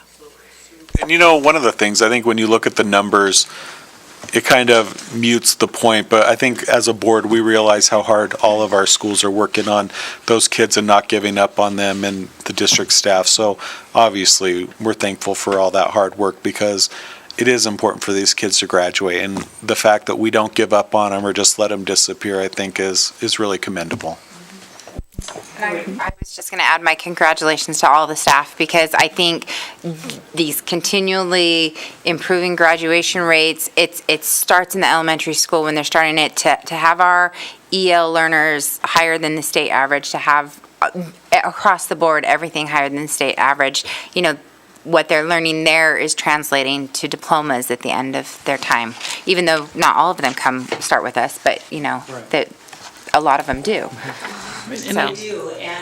And to work on our programming and build in exciting programming in the middle school to keep them engaged and interested in the opportunities, from distance ed to just different opportunities for these students, Jump Start, just a multitude of CTE, fine arts, just to keep, and of course all the social things that helps kids get through the rough spots in schools too. So just keep building a well-rounded program, and The nice thing is that school's still kind of the hot ticket for kids here in Carson City. And I do believe that the rise that we do have is because of the principals and Sam really working out, that you could see that jump when they started taking over and the percentages increased. So I think that's duly noted too. I appreciate that. Yeah, Mr. Santillo meets with both high schools at, I don't know if it's every quarter or for sure every semester, and the counselors are really in tune to just trying to watch these students where their grades are to try to capture them before it's too late. Because it's nothing rough when a student transfers in from somewhere else and they're a senior and they have 2 credits and they need 24. That's just really tough to catch up in a semester or a year's time. So. Okay. Just for clarification for me, you said there's 48 homeless students. Is that district-wide from K-12? No. Or is this high school? Correct. Oh, okay, and that's, okay, thank you. Yes. Any other questions? Okay, seeing none, moving on to number 16, discussion and possible action to adopt proposed Carson City School District academic calendar for the 2019-2020 school year. For possible action, Mrs. Kima. And maybe you can give a little background to how we get the dates that we do for our new trustees. Sure. Susan Kima again for the record. This is the time of the year when the Board of Trustees sets the school calendar for the following school year. By doing so in January, it affords our staff and our families and our stakeholders to be able to plan in advance for travel, graduation itself, and other family and business events. As I go through the proposed 2020 calendar, I just want to give an overview in that it looks really similar to this year's calendar. It really does. For your information, the calendar has been on the district website since January 2nd. The proposed start date for the 2019-20 school year is August 19th. That falls within that, even though the date sounds earlier than the 21st, which is when we started this year, that's still the 3rd Monday in August, which is a traditional start time for us. And just to note some changes around us, Washoe will be starting on August 12th, Douglas will start on August 12th, Lyon County will start on the 21st. So, just so you know kind of what's around us. The proposed last day of school is June 3rd. This is the same date of the week that students will be let out this year. Ending on a Wednesday allows for Carson High School to have ample time to prepare for graduating over 500 seniors the following Saturday, June 6th at 9 o'clock. The end date also does not conflict with Safe Grad. I've already worked through that. Mark your calendar also on here as Pioneers graduation for June 2nd at the Community Center. So there's some important dates that you'll want to get calendared on your personal calendars. Also, if we have to call off school for bad weather, or we have 2 available days on that last week of school that we could call students and teachers back without having to go the following Monday. NRS requires that we have to put 3 contingency days in for bad weather. Sometimes if the city has, let's say, a water line break that just shuts down water for a particular region in town, or a boiler explodes or something, heaven forbid, but we need to build in contingency days and we've had to use them before. For a long, long time, it didn't seem like we had to, and then a couple years we've had to use them. So we want to say publicly, too, that people really shouldn't plan personal things till after those 3 contingency days as far as our school staff. So I noticed, we have all the early release days on the Mondays, but then in December you have one on Friday there. And I'm just wondering why we don't, for consistency wise for families, why we don't just stick to the Mondays. Isn't that because that's the one before winter break? And they usually do a shorter day that Friday. Well, I'm just saying, I think for families, if almost every Monday's early release, and then in December, all of a sudden it's that Friday, I'm just saying, for families, I think it's easier to remember if we're consistent. Sure. And for the staff, it's not really about professional development at that time. It's to, release the students right before break, getting them out a little bit earlier, but also to give the afternoon to the teachers to get all their grades into the system before they leave for winter break. That's why you have two dates. You have 2 dates for the high school for their A and B schedule and 1 date for Pioneer. And just as a parent, I'm totally okay with having an early release day on the Friday before winter break. And then my other question with the early release days, is this similar to the number that we had this year? And was this year enough? Did the teachers and staff want more? Do they need less? Is this seem like we're at a good spot with the number that we have? So for the new members, last year the board increased our early release days. Let's see, I think I have that down here on part of my presentation. So this year we have 13, and then we have 1 less next year just because of the way it fell. So the question that you asked, Laurel, is that do they want more? Is this the right amount? Do they need less? And when we talk to the principals, it's a little early to tell. We know that Empire and Fremont had these days the year before, and they used that time to help with school improvement, and it showed up in their Nevada School Performance Framework star ratings. They increased their data their improvement there. Their early release days are for principals. It's not dictated by the district. It's the site time for them. And so because the year wasn't finished and we needed to get the calendar out, we went with about the same number. But I know there's 1 less, whatever the exact number is. Unless I'm counting wrong, it seems like there's 15 proposed for this next year. So I let me count here. 1, 2, 3, 4, 5. Yes, 15, and then there was 14. There was 16 this school year. There's 1 less next year.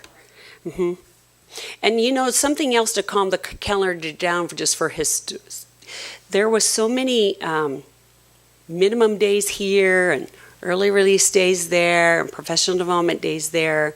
That's part of why we put, instead of a minimum day right before Christmas, that's what traditionally this district had, was a minimum day right before Christmas. And I talked with the high school and said, if we can feed those kids on the last day before it's time to send them off, that's another meal for some of our needy students.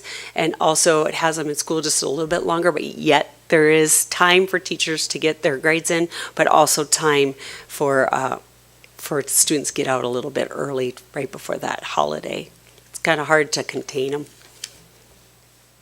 Plus, there's excitement. Just one more question, if I could. On these early release dates, is it for the teachers to plan, or is it up to the principal what they use that time for? It's up to the principal.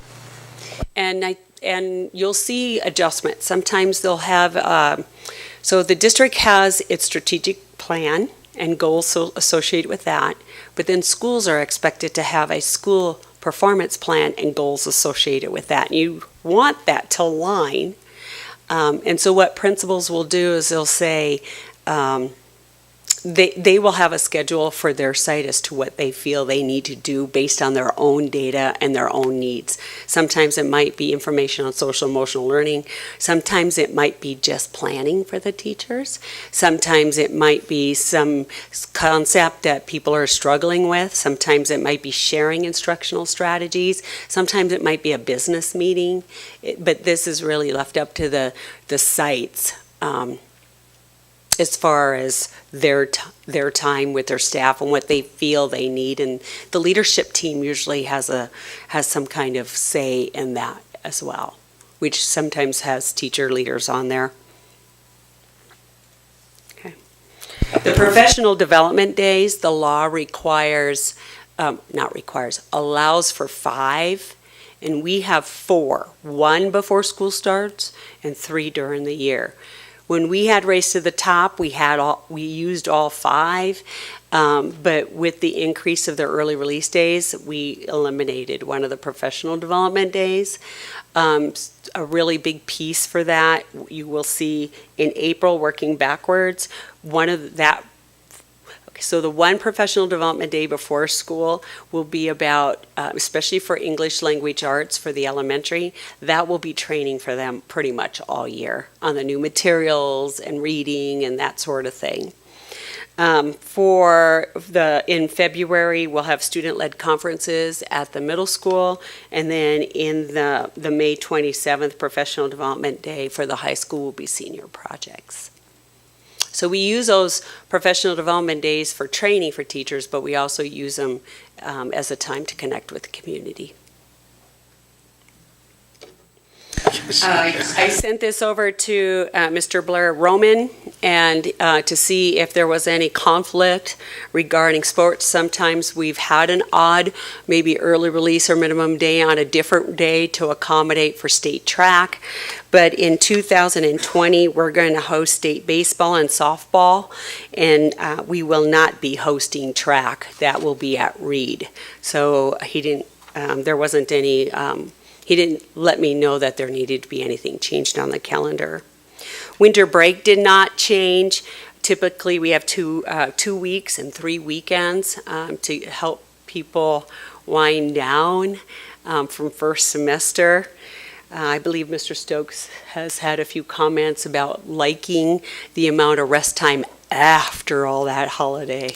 So, start and end times did not change from this year to next year. They're the same. Periodically, they have been tweaked to add more instructional time, but they have not been changed for this next year. Let's see. The other thing that's different, if you look at, I'm jumping around a little bit, but if you look on August 6th, 7th, 8th, and 9th, those are pre-service days for our new hires. There will be 4 of them.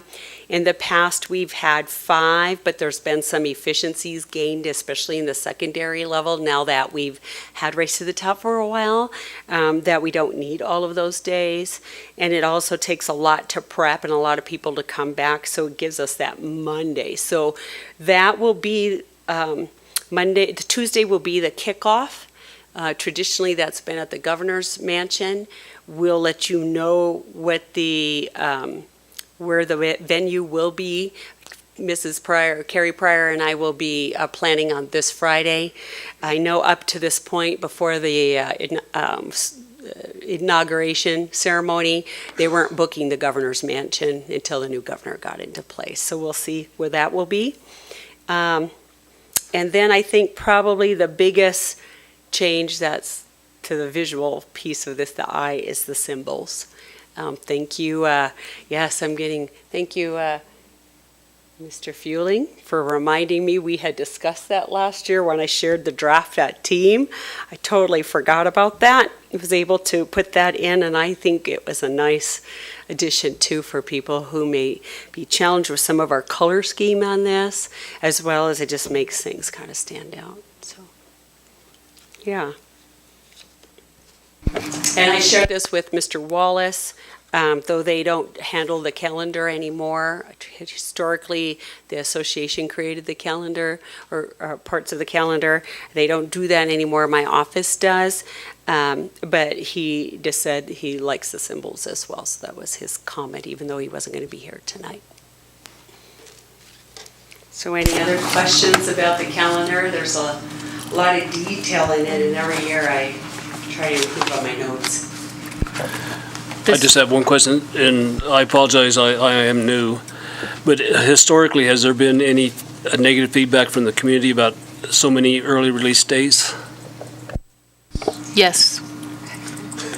There has been, and we did start limiting them, and then it was last year when the board, we discussed, just because the teachers seemed so overwhelmed with the read by 3 reports and stuff, and we were trying to figure out a different way to give those teachers times to do their reports.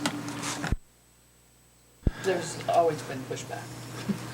And other districts have early release days, but they may be late start days. Lyon County, I don't know. So every Friday is an early release, so the teachers report an hour early for professional development, and then everybody goes home at 2:30. And then I believe Wednesdays is Washoe County.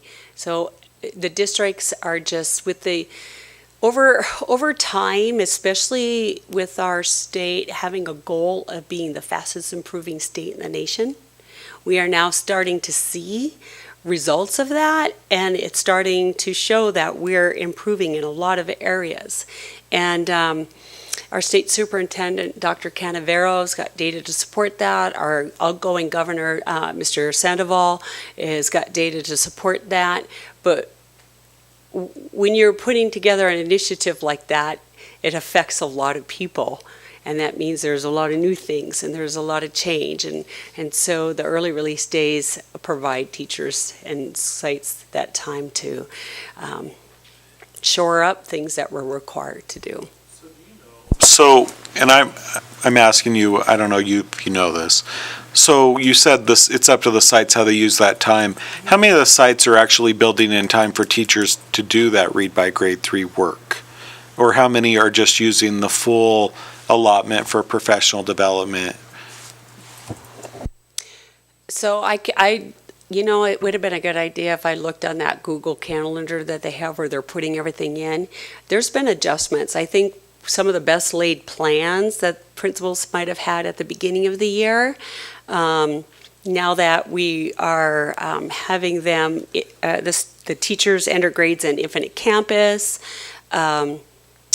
there's been some adjustments, so I'd have to go back and see what kind of adjustments they made.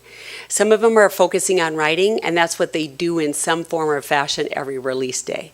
Some are focusing on just saying, okay, you know what, we were starting this to, focus on reading, focus on math or something, whatever their site was choosing to do.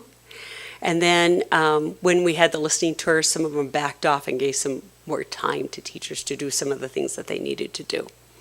And maybe that's something we want to look at, is some kind of allotment of time for grade level collaboration and work on that type of work, so that it's not always used for professional development, because I know that's important, but what usually happens, I think those of us who have been on the board, about February, March is when all the emails start about how overwhelmed everybody is. And I get it, that time of year is overwhelming for everybody in the schools, including district staff, but maybe that's something we could set from a district level, of a certain amount of that time is set aside for teachers to have that time to collaborate with colleagues and get that read by grade 3 work done, and other type requirements that they need to do.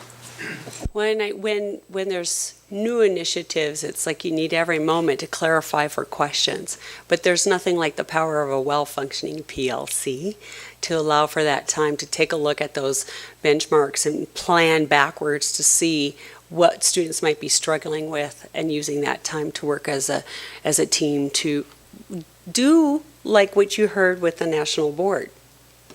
Using that. At this point, I want to respect what the principals know about their school. They're the ones that are in the school every day, and they know more what those teachers need at that school for that period of time. So I haven't, that was the agreement that the reason why we introduced those extra days is because those PD days were being driven by new initiatives, Race to the Top initiatives, Read by 3 initiatives, new curriculum by the district, and the sites they didn't have time to have the autonomy to decide what they needed to do at their own site. I know it's after 9, Stacy, but just one more question. And I'm thinking of this, because I know we do get some pushback on the early release days, and one of the things is that they are more at the beginning of the school year, and then it's all the phone calls. If there's a need in our district for more times at the individual school sites, would we ever consider going to 1 day a week as an early release day, like some of the other districts are doing, because I can see the benefit of that as a parent planning it, that you could schedule doctor's appointments, you could have maybe other things scheduled regularly rather than having it be, oh, this week, oh, not this week, this, and having to keep track of that. So I don't know, and maybe that might eliminate some of that pushback for it if it was just, this is what we do every week on this day. So I don't know if that's something that the sites would like, or even what the board thinks on that.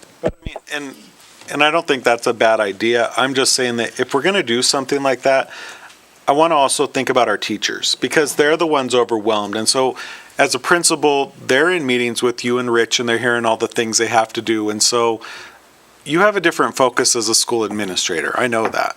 As a teacher, there's a whole different set of pressures, especially with, read by grade 3 and some of these other requirements. And so I want to make sure that we're not doing this on the backs of our teachers. I want to make sure that we're allowing them time to do their jobs efficiently and productively, and to collaborate with colleagues and not be stuck in, professional development sessions every time there's an early release, because they need that time. And what's happening is they're doing their professional development, and then they're going and doing this off contract because they're required to do it. Sure.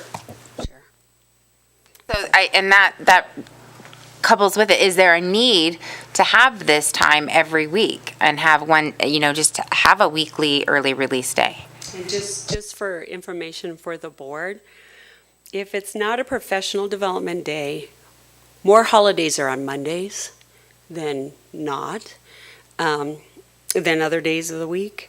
So every Monday is either a professional development day, a holiday, or an early release day. Where we don't have those is when there's a week that's disrupted already, either by a holiday or parent conferences. So like if you look in October for the 21st and the 28th, there is not an early release day because we already have a 4-day week, and we already have minimum days for parent conferences. So that's why I didn't put an early release day. So, because then in those weeks, like the parent conference week, it'd be an early release day, a full day of school, then a half day, half day, half day. I have heard some parents question with the 3 days of minimum days for elementary. Is it more productive to just take one day off school, get all the conferences done, and have them back, rather than just the lots of 3 days? And then what you do is there's a number of parents who won't be able to make it, and so then there's teachers staying until 6, 7 at night, coming at 6 a.m. to accommodate that. There's all kinds of ways to look at that. I know that in my cousin's school district, what's negotiated is they have their parent conferences, and they have them through the night, and then they have a compensation day before Thanksgiving. We have an extra day off, but they have a some kind of comp day. So there's different districts doing different things out there in different states around parent conferencing. So we'll just see how these extra ones work, and if the teachers are using them and collaborating, and see how that works for 2021 calendar. Thank you, Sue. Any other questions? This is an action item. Is there any public comment? Okay. I move that the Carson City School District Board of Trustees approve the 2019-20 academic calendar as submitted. I'll second. Motion by Mike, seconded by Lupe. All those in favor? Aye. All those opposed? Motion passes. Going on, thank you, Sue. Appreciate it. I just want to say that after this, now Renee will post it on the website. She'll send it out to our district staff and our community stakeholders, because Carson Montessori follows our calendar, as well as Boys and Girls Club and the Community Center. They build their staffing and their activities around our calendar. So having it out early helps them as well, helps our community as well. Moving on to number 17, informal update on recent work associated with the study commissioned by the Nevada Legislature on educational funding in Nevada for discussion only. Mr. Fueling.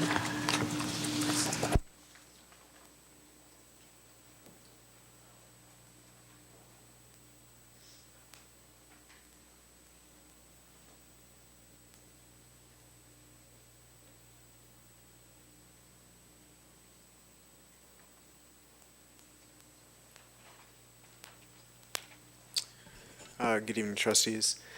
In the interest of time, I am going to be skipping through quite a few of the slides I have this evening just to get to some of the real highlights. I got a little carried away as I was putting this together with a lot of interesting information, but it's okay.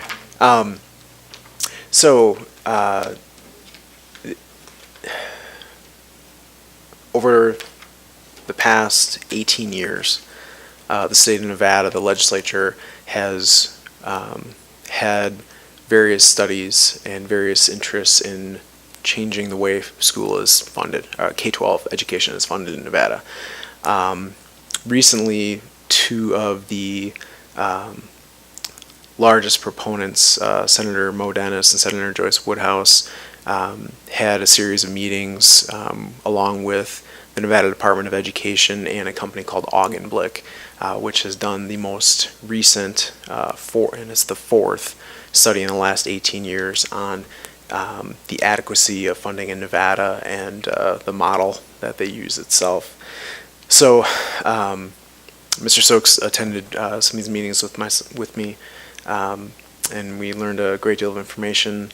It's been a really interesting ride with NDE over the past 3 years, working with them on fixing and simplifying the old model, and now we're really looking at this new model, and it seems that there's some people in place within the legislature that who have wanted to make this happen a long time, that maybe there'll be enough of a will to get that through. So we'll see. But anyway, this is just to kind of give you an idea of what we've seen, some of the changes that potentially could be coming. Of course, there's still a great deal of uncertainty if any of this will even happen. So it'll be an interesting next 5 months as we go through here. Mrs. Kima, turn this off on me. It's okay. Sorry. So just a little kind of starter here. So Mark Johnson, our capital projects director, this morning as I was working on this presentation, he walked in and I had it on one of my large monitors, and I didn't quite know what he was referring to. He just looked at me and said, "Not well." And I, what are you talking about? Now, I know the answer to this question, not well. So historically, Nevada actually was a fairly well-funded district for K-12 education, but recently this study, and I forget the website. I want to say this is from an NPR website, but I think it was actually referencing another document. But looking at the fairness of funding, and so fairness, and I'll kind of get into it, is really a representation of this term equity more so. It's and there's two kinds of equity, horizontal and vertical. Horizontal is just kind of how well it's spread across the state, across all students who are, if you effectively think they're all kind of the same, how well is it being spread? And then there's vertical, which is really looking at student needs and the different subpopulations of students and how some students just simply need more resources, so they need more funding. And so Nevada actually ranks the worst of all 50 states. Nobody shot, DJ. Nobody shot. Oh, I thought that was going to knock everyone out right there. So, okay, I'm going to skip through all this. I had a whole I know, I'm sorry. I had all this constitutional stuff and some history. You might want to look at this later just for fun, but so there we go. So this is the latest. Actually, the current. This is the current Nevada plan. So there's quite a few integrals and some other things going on in there. Sorry. Yeah.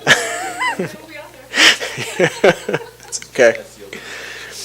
I'll team up with it next meeting. Yeah.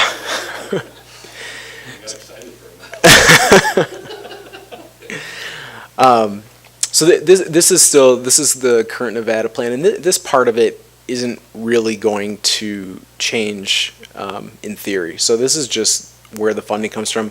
As board members, you may have seen this. This may have been presented to you. This is a pretty common document that's actually handed around, trying to explain. You hear about all these different funding sources and how they kind of fit into the pot.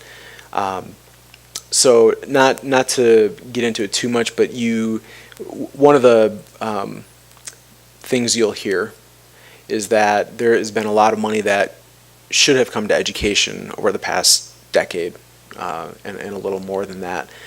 Specifically, this room tax revenue in 2009, and then the marijuana money that was passed in the last session. And so the thought is that while that money was passed under the premise, people, voters, expecting it to go towards education, while it did go toward education, that in some way it was supplanted. Other funds were then taken out. And so one of the things I think that will be discussed quite a bit in this next session, as they're talking about this new funding formula, there's going to be a big question of, well, it's really expensive to do what they're talking about. Where's this money going to come from? And so one of the things you'll hear about is saying, well, if all this money actually had gone to education, that would probably get us about a quarter of the way there. It's about like $500 million. So it's a significant amount of money. Okay, I'm not gonna, sorry. So just through all this, you can see there's lots of spreadsheets related to the current Nevada plan. It's really complicated. When I first arrived here 5 years ago, actually it was kind of funny because I thought I knew something about complicated spreadsheets with the way Wisconsin was funded, and came upon the most complicated, ridiculously complex set of really 15 different spreadsheets that were all individuals that all talked to each other, and just the formulas and the redundancies. It was really difficult to comprehend.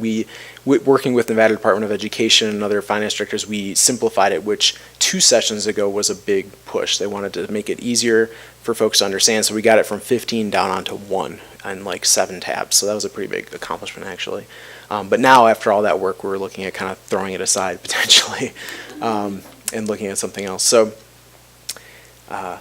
anyway, one of the things you'll notice, and this is kind of important in the larger context of where we're going, and I think this map kind of shows it well. So you look at, so there's this national average of funding of $11,841. When you look at the state of Nevada, a lot of the kind of heartache you'll hear about really comes down from Clark County. And in Clark County, with about 70%, I think, of the students in the state, 65%, they have about 330,000 students in that district. They receive about $5,700 per pupil. So when you look at what the national average is, you can see how they might think that they're kind of in a bad spot. You'll see some states that are funded well above that. But again, there's a lot of factors that play into that. If I'd gone through kind of all the steps of the current Nevada plan, some of this would make a little more sense. But it tries to take into account factors that are constitutionally important as far as their location, transportation costs, and when you have districts that are really large, they incur much more expensive transportation costs. It's a lot harder to recruit people. So that's why you have some of these more rural counties that actually get funded pretty well, because they're trying just to make things happen, keep the wheels on the bus, when it's hard to do so in some of those areas. Right, yeah, and mining. And so, yeah, when you get out to some of these spots, you have some pretty significant mining revenues coming in. And then you compare, this, obviously when we talk about the best funded states out in New England and New York, those are all well above average as compared to the rest.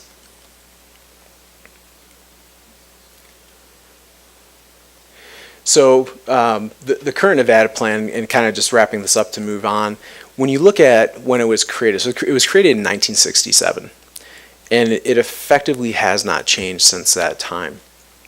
So when you go back to 1970, and that was the earliest data I had, the total population of the state of Nevada was about 493,000 people. And you look at how many students we had at the end of fiscal 18. So in 2018, about 50 years later, the number of students is actually what the population was back in 1970, pretty close to that.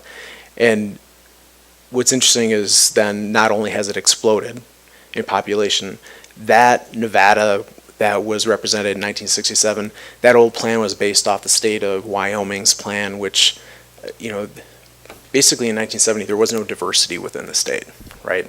And so trying to recognize that and recognize all the needs within the state as time has changed has certainly been a task that the legislature is trying to take on. So the new Nevada plan. So as I mentioned before, there's been 4 studies since 2003. Augenblick has completed 3 of them. There was another American Institutes of Research that did one in 2012 that's referenced in their current document. So they just came out in October with their finalized study.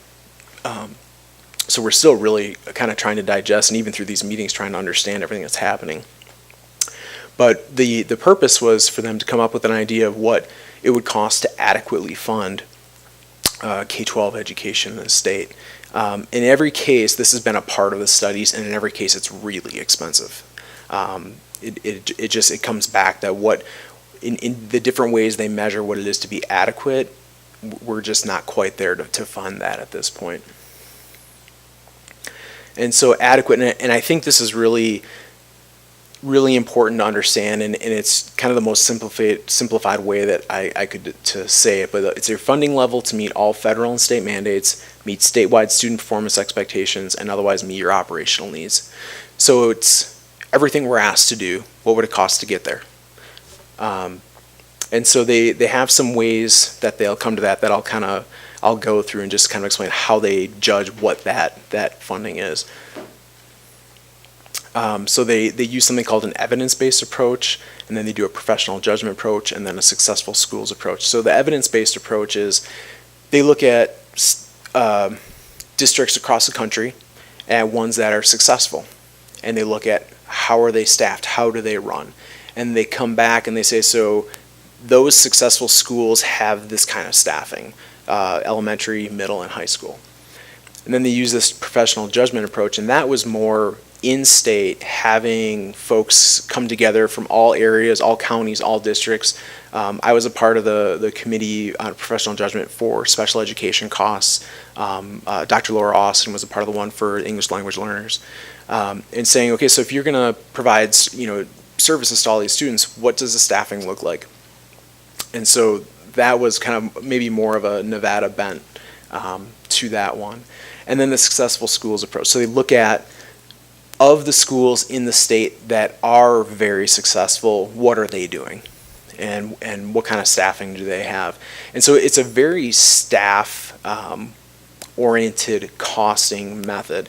And actually it's one of the most important pieces of it is that this is considered what they want, they're recommending is moving to a cost-based approach where you really look, if this is what you want and this is what you need to get there, here's what that is going to cost. Currently, we really look at our historical expenses, and only one other state does that, and that's Nebraska.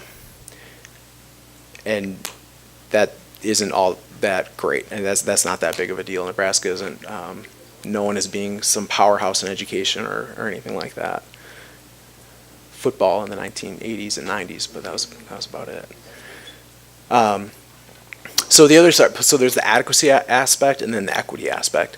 And again, horizontal equity is just kind of do things seem equally distributed based on various factors across the districts and schools. And Nevada's always done pretty well there. But again, vertical equity, looking at student need and how we spend based on student need is not good. It's not really a factor in most discussions with funding in Nevada. So the Augenblick study came back, and the recommendations were that you do have a new funding formula come in, that it is cost-based, so basically you're looking at adequacy and you're funding that. It's responsive to student need, so that's where student weights and like the vertical equity piece comes in. Responsive to district characteristics, so there's 3 particular ones that will come up here. District size, so there's modifications made for that. What they call comparative wage indexing, which is a bit of a beef I have with this, but I'll explain a little bit of that later. And then what they call necessarily small schools. So you have schools in certain parts of the state that are relatively remote and not a lot of people live there, but you need to provide educational services there. So there's consideration for that sort of thing. Transparent and flexible, so you don't have 15 spreadsheets to calculate that like the old Nevada plan did.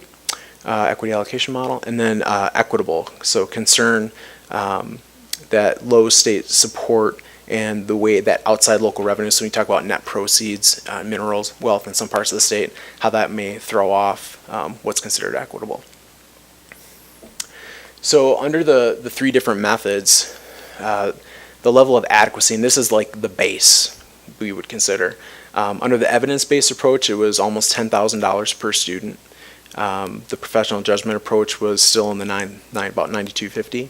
And the successful schools approach was about $6,100 or $6,200.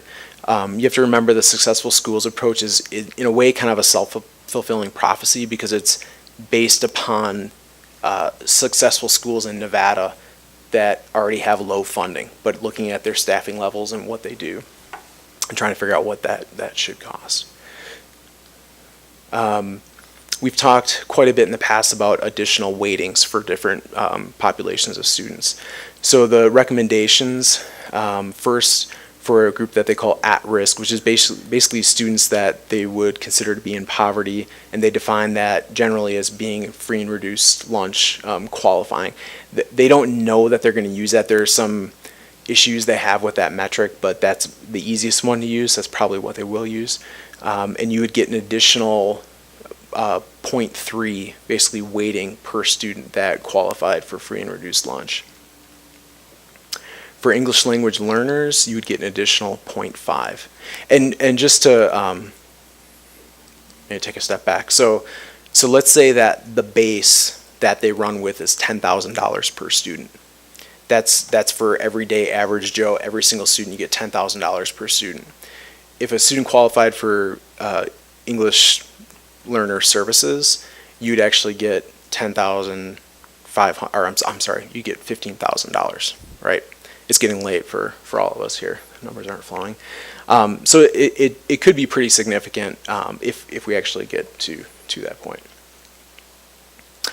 Special education, so if there's an IEP in place, it's an additional weight of 1.1. So that's a really significant number. So in the case before where $10,000 is the base, you'd actually get $21,000 per student.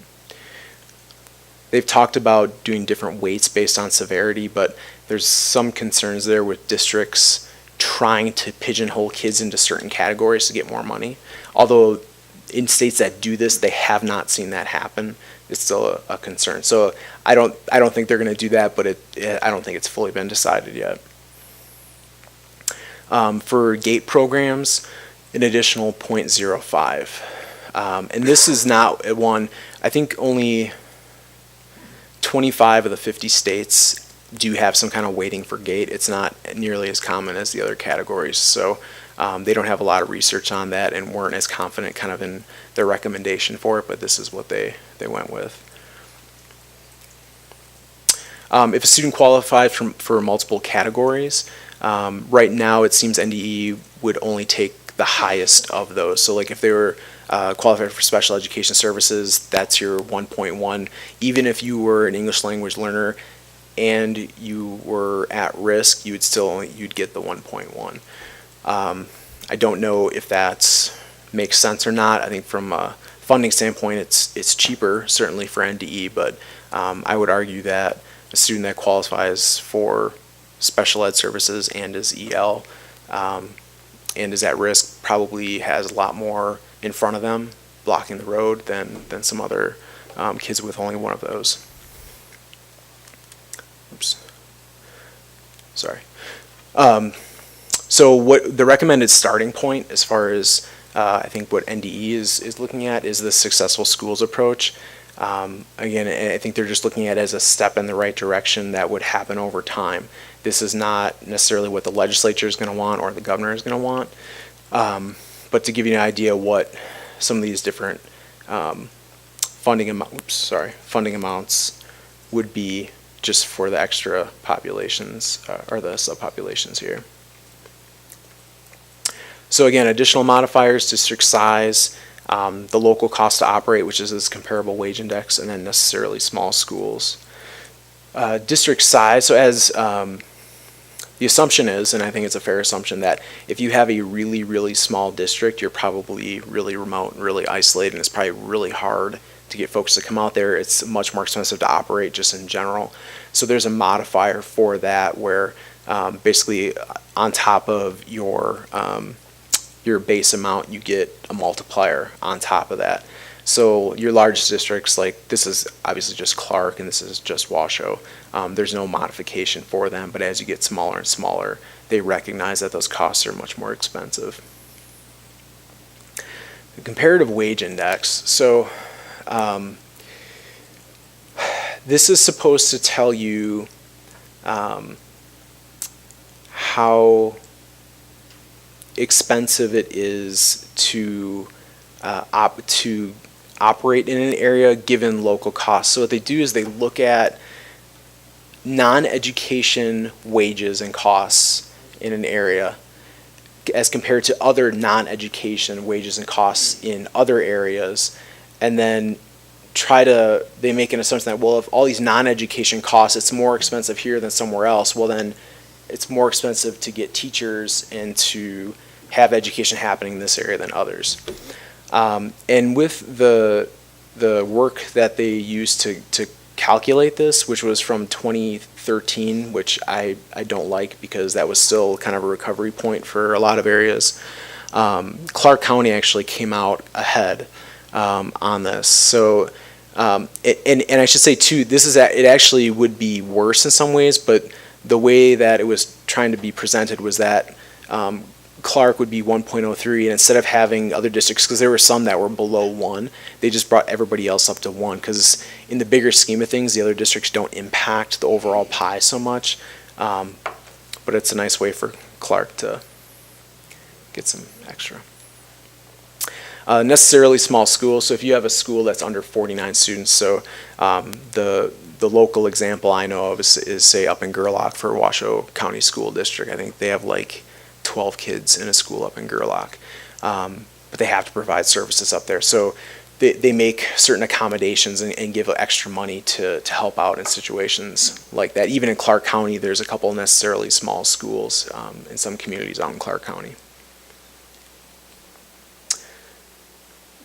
So I am still, and we just had a meeting today, we're still trying to get information from NDE to ferret this out.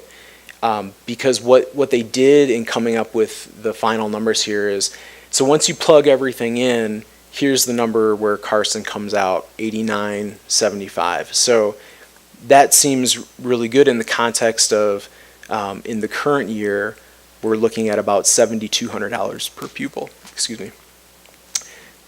Except that they're not looking at this as just your general fund $7,200 per pupil. They're saying, well, you're getting about $9,100 per pupil because they're adding in some categorical grant funds, special education. What I don't know and what has not been provided to us yet is what is included and what is not. And so we're still asking NDE for that information. All the districts are. Everyone's kind of worried about this. A lot of the rurals are really worried about this because they're trying to understand this.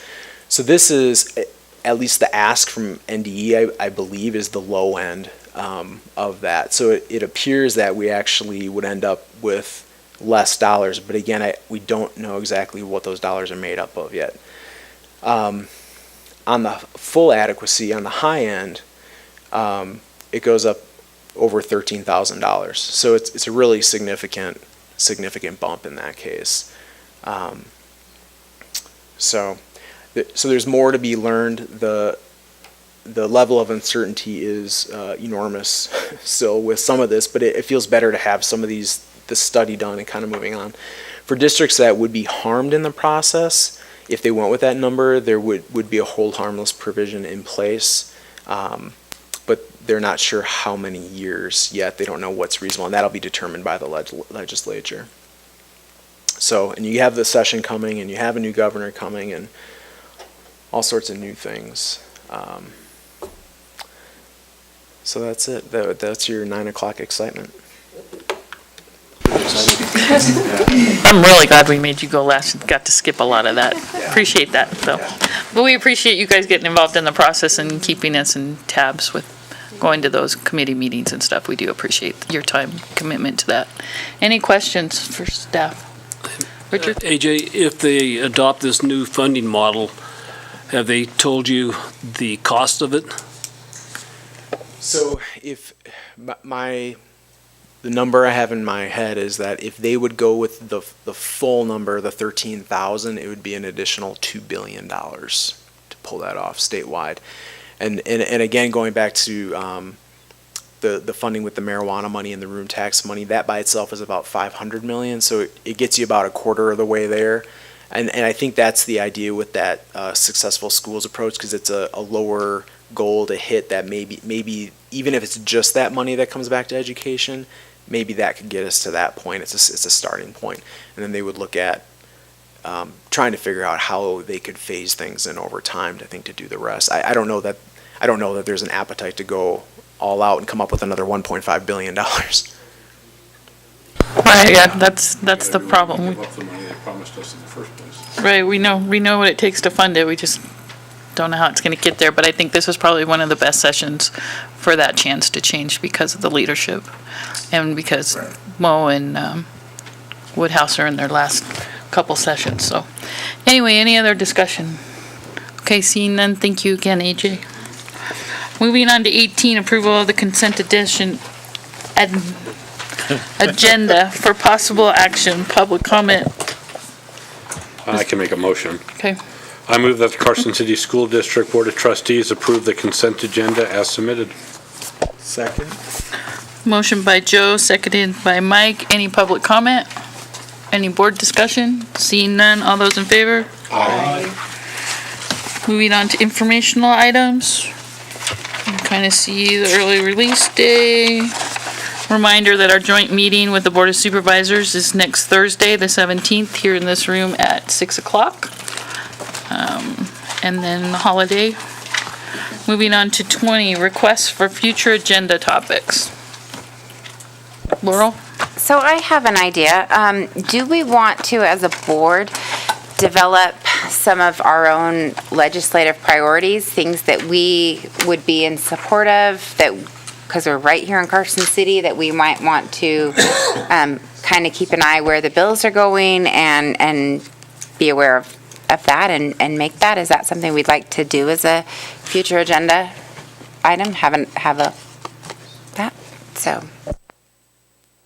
it's an idea. Yeah, I think that's probably a good idea, especially since you're going to be down there.